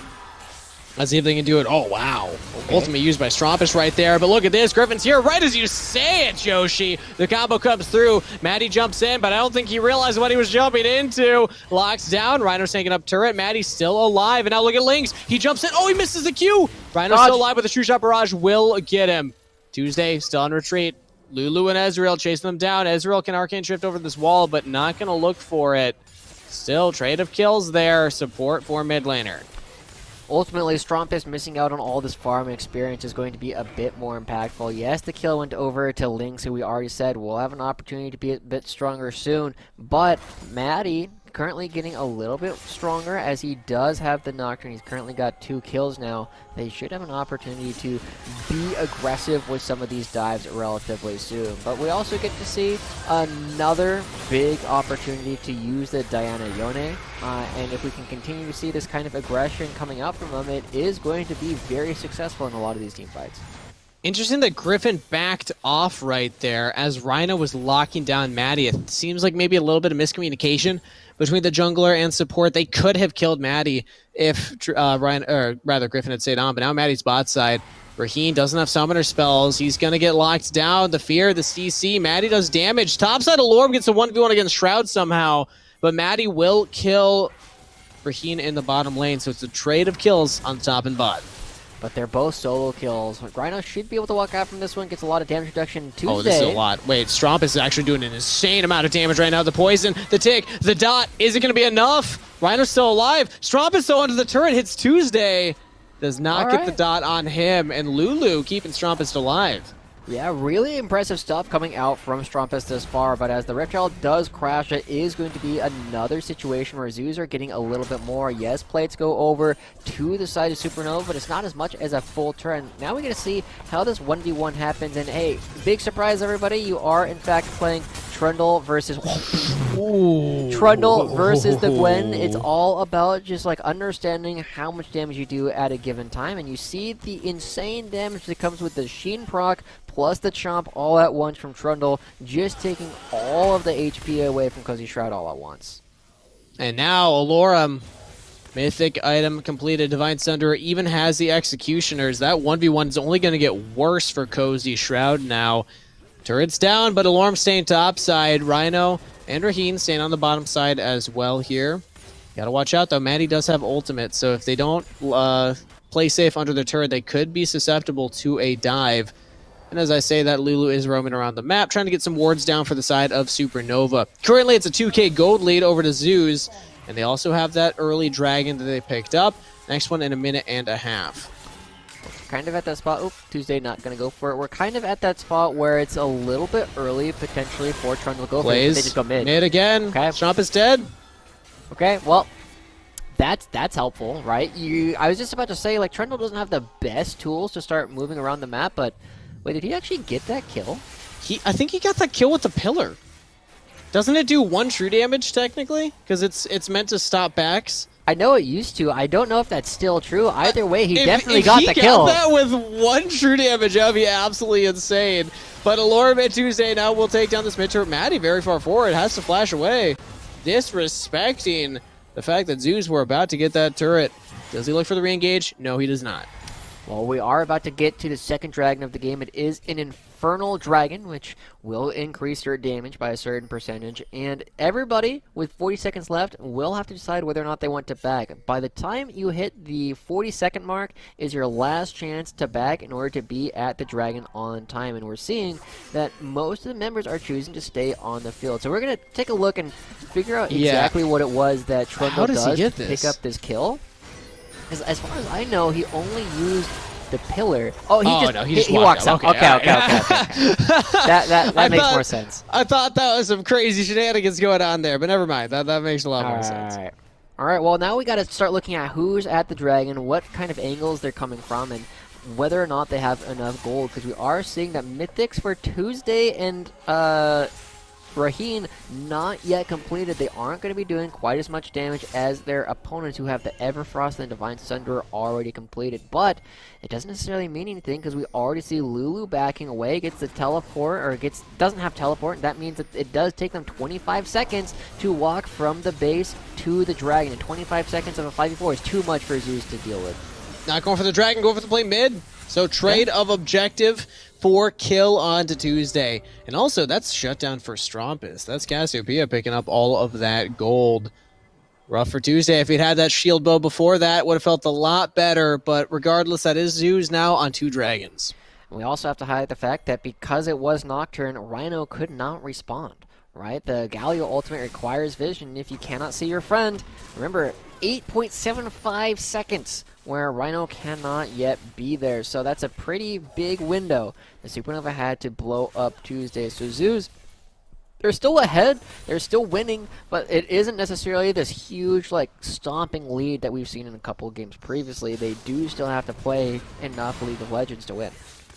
I'm also just noticing right now, Joshi, we spent so much time talking about the Spectral Sickle on Lulu. That's a Spell Thieves on Rhino. I really don't like that either. He's still yet to get that support item completed.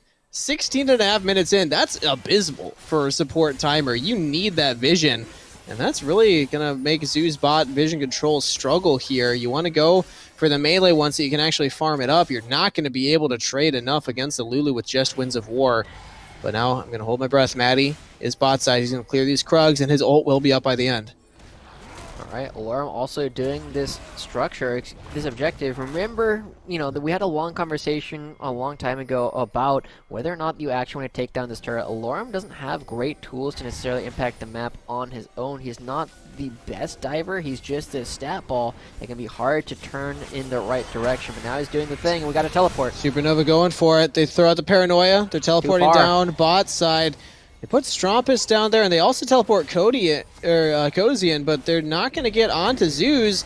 And Alarm's got the Rift Herald, so okay. All right, now Supernova not finding the play. Bonk, bonk, bonk, bonk. There you go. It's just gone, right? That's all it takes, and that's going to be the Rift Herald and the turret instantly going down for Alarm. So he is having a lot of freedom off on the side, and unfortunately, this is one of the things that Nocturne kind of struggles with, right? He's a great setup tool. He's able to throw his body in, but he's not going to be able to kill people on his own particularly often. He's not necessarily going to get the fight started for everybody else. It's why you often need something like a Galio to follow it up. And Supernova committed a lot for that play and are actually the ones that lost the turret for it.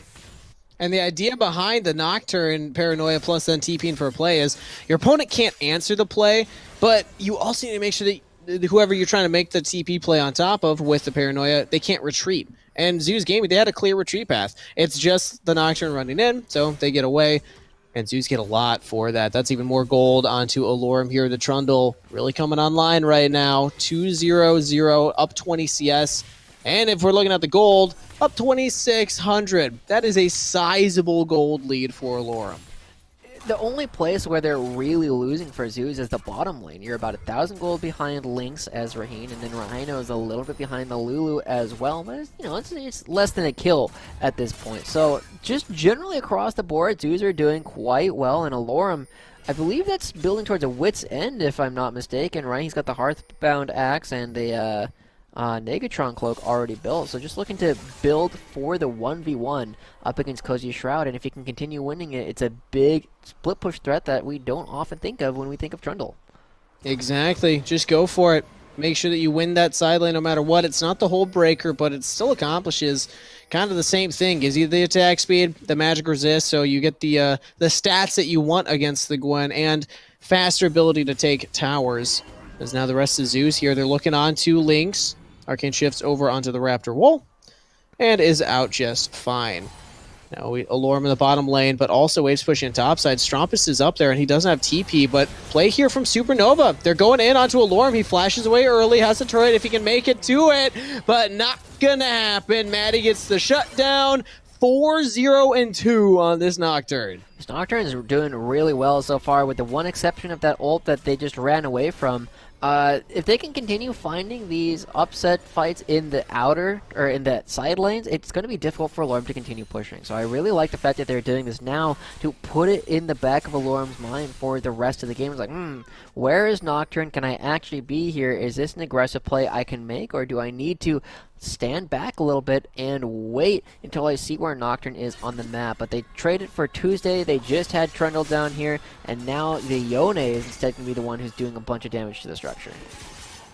Almost takes that turret, doesn't quite have it as the wave is cold, but he's just buying attention from the Gwen. Pressure bot side, everyone from Supernova's top, save for Cozy, and that means that third dragon goes over to Zeus, uncontested.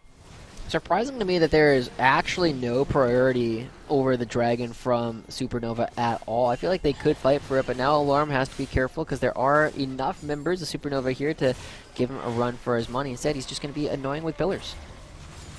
Make sure that Maddie doesn't get that red buff for free. Has to smite it away there. Bot side, I was seeing Griffin go for a play, but now he's here. Oh, the taunt lands onto Lynx. He has to pop the cleanse. That means that Griffin's on top of him. Lulu ultimate used. Lynx is still alive. Can he reposition well enough for this? Nocturne throws down the Paranoia. They're going in onto the tank, onto Alorm, the frontliner. All this damage being used, but the combo plus Galio absolutely stopping Supernova. But look at Cozy and Strompus. They're still alive. They're still healthy. Cozy now frontline. Strompus with a flash ultimate misses everybody. Doesn't land a single stun. Now the re-engage comes through here. Probably more fun to Tuesday, but he's still alive. Now Rhino going forward. Come on, so Griffin close. Goes golden here. Not sure if that was the right play, but Tuesday still healing up with these autos. He takes down Lulu. Strompus and Cozy on the retreat as Griffin is hunting. Strompus realizes, I'm not getting out of this one. I might as well trade a kill. Will take down Tuesday and fall in response. All right, we're seeing glimpses of genius coming out from Zeus, but it's not quite as definitive as we would like it to be, right? You're seeing Tuesday and Rhino, the ones that group up together this time and have a huge combination of their ultimates. Just watch. We've talked about this so many times about how impactful these combining your ultimates can really be. You saw that the Diana actually misses the ultimate, doesn't hit anything with it as Lynx just leaves. And that kind of makes this team fight look a little bit weird. Like, are they going to have enough damage? Are they going to have the combo necessary? And a huge True Shot Barrage just dissuades everybody else from coming in. Alorm just buys time for the combination to come through. And after that, it's just so chaotic. Everybody trying to make individual plays. You don't have very clear lines whatsoever. And ultimately, it's just these small plays that end up coming out in favor of Zeus once again. It's just like watching Wildcard versus Conviction. Just the team that is a little bit more coordinated and a little bit stronger individually is going to be the one that wins this almost every time. Slightly awkward zone is there from Griffin, but doesn't mean the end of the world. God. Okay, Alorm! Bonk? Yeah, Maddie thought he could do it because it had worked the last couple of times, but he just bait Strompus into a false sense of security, and they will both fall down. Alorm, now that he has Wits End completed, very strong in the side lane. Very difficult to kill for both Strongfist and Cozy, and we'll see if there's going to be any counter punch. We see some good damage on Raheem. Lynx, you're insane. He's going very far forward. Chains of Corruption comes out from Raheen here just to keep him and Rhino alive. But meanwhile, the rest of the squad's bot side, they will crash that turret. Yeah. I love the fact that Zeus are understanding that killing the enemy champions for the gold is good. But the really, really nice thing is it means that they are off the map and can't contest you for any of these objectives. And just having 3 people down here means that they get 2 kills, but they also get the turret. They're a little bit closer to the enemy nexus, and that turret will never respawn like the enemy champions will. They're a lot a bit closer to the enemy nexus. Supernova had not taken a single turret right now. It's 5 turrets to 0. Supernova not focused on these objectives as now Lulu has to self-ult. Wild Growth not available for the Nocturne combo here. And now Maddie, he goes in with the Paranoia, but they don't find a kill quite yet. Griffin, he dies, but he's a Galio combo. Doesn't hit anybody. Supernova have kited back successfully. Again, Petrifying Gaze misses. Alorm's running away as that comes down, but Supernova have already taken out Griffin. They still have 5 members. True Shot Barrage only hits Raheen. Tuesday dodging out some of that damage, but doesn't find Cozy. This is what we're seeing over and over again. Remember, Supernova are so much better at playing from range than Zeus are. Zeus really rely on the big combination of their ultimates, and if they can get that, they can win fights really handily, but missing like that. Oh, they find Cozy! But he stops Cozy's back! He's still going forward. Does he have the time? He does! Tuesday gets the solo kill to end the play. All right, well, I mean, sometimes you don't even need to hit the ultimate, but you do need to have the ability to get in close in that situation. So, I mean, at this point, Maddie is too far ahead of Strongfist, and Alorm is just able to turn around and bonk him on the head like a little field mouse, right? Not a whole lot you can do. And Strongfist goes down too. It's rough. And this play lasts for quite a while here, because then it turns into the bot push, and then that fight that happens next. But the important part is if we go back to live right now, look at the dragon timer, 12 seconds. Look at Cozy's death timer, 4 seconds. He's going to be spawning, but will not have time to make it to this dragon. 25 so seconds. Zeus will have a 5v4. 25 seconds to get there, and it does mean that Supernova are just going to be giving it up. They'd rather flip for the Elder Dragon than for this Cloud Drake. And so Zeus is in a very good position to try and take this because they are going to be so fast. Their ultimates that we said were so key to their ability to team fight are going to be available much more often coming up in the next several minutes. They can just go for team fights a little bit more aggressively than we were seeing them do previously. So Zeus in a very good position right now, 5,000 gold ahead, 5 turrets to 1. And the question will be, how do they want to try and push this advantage? Are they trying to bait the Baron, or do they just try and deny vision and aggressively look for picks? Recently, it feels like they're just allowing Maddie to engage on them. They're just like, all right, Nocturne will come into us, and then we can kind of kite back and win the fight afterwards. Otherwise, it's Griffin going for the plays. But as of right now, it's Alarm in the bot lane. Push this wave in. Control vision around the Baron, and then maybe look for that. Oh, Cozy no E. Alarm's going in. He can win these 1v1s. We've already seen this happen before. Cozy is healing back up a lot, but look at Alarm! Look at this damage! This doesn't even feel fair right now. He's just adrenaline with the pillage, just going bop, bop, bop, getting the solo kill. Yeah, it's crazy just watching Alarm do this because he just understands his damage, and that's why I called out at the very beginning, Cozy no E. He already used so much of his damage on the minions and his escape, so he doesn't have a lot of opportunities to really try and turn this around. And Alarm, he just keeps the minion alive. He's the one taking the turret, and the rest of Supernova are forced into desperate plays. They're going for it. Maddie flashing aggressively onto Rhino under the turret. Rhino flashes away. Now look at Griffin. Gets onto Lynx. That is the Lulu ultimate. Oh, Straubus yet again! Missing the petrifying gaze. They will kill Griffin regardless. Look at the base. Trundle bot side. Yone top side. 2 inhibitors are down. Zeus Gaming, they can go for the game. They can look to end right now. Members of Supernova, yeah, you're winning the fight, but I don't think you can even go for the Baron. You have to back and defend. Wow, absolutely insane. 2 inhibitors go down and no kills picked up for Supernova, and it all started with Cozy Shroud. Yeah, Lynx is still up. True. Let's take a look here. Tuesday's looking for him. There's cleanse, but there's no flash. He's got to get to this wall. Arcane shift over. Oh, Tuesday misses the ultimate. He doesn't have enough damage. He's going to go back in time. No, he does! You little Tuesday! Okay. Absolutely shredding Lynx. Tuesday's on vision. They know where he is. They don't see him right now, but they have an exact idea of what he's up to. We'll see if he can try and get out of this. Maddie ultimate almost back he goes back. He goes back in on the Straubus. He's got so much damage. Oh, so close. He gets it. Oh, Tuesday trading his life for Straubus and the Paranoia. So that's a decent sized timer for the ultimate there and a big window for Zeus to play around. Okay, yeah, Lynx is still dead. Alarm looking to hunt people down. He's a big troll king. We'll see if he can get onto Cat. All right, good luck here.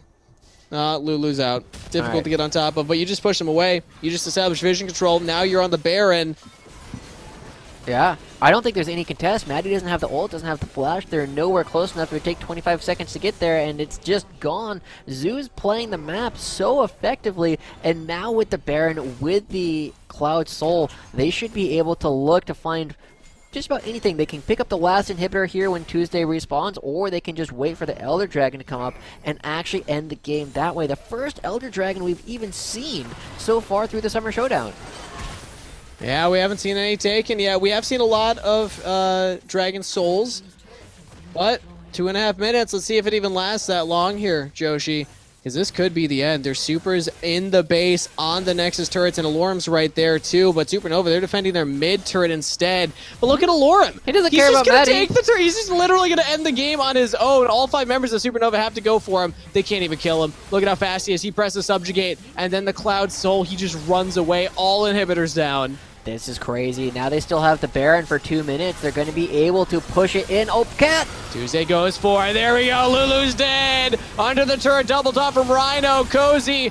Everybody from Supernova getting blown up by Zeus. The Toilet Paper Cats have done it. They're going to give us a swift 2-0 and a 4-0 for the day. Taking the win over Supernova. Crazy stuff coming out from Zeus. They looked really good today overall, and it wasn't the same kind of chaotic fights that we were seeing earlier, but this is kind of what's been separating some of the top teams from some of the middle teams, right? Just your ability to do more with your time on the map to take these objectives. You don't need to fight for everything if you just have more people in the right places to actually hit objectives.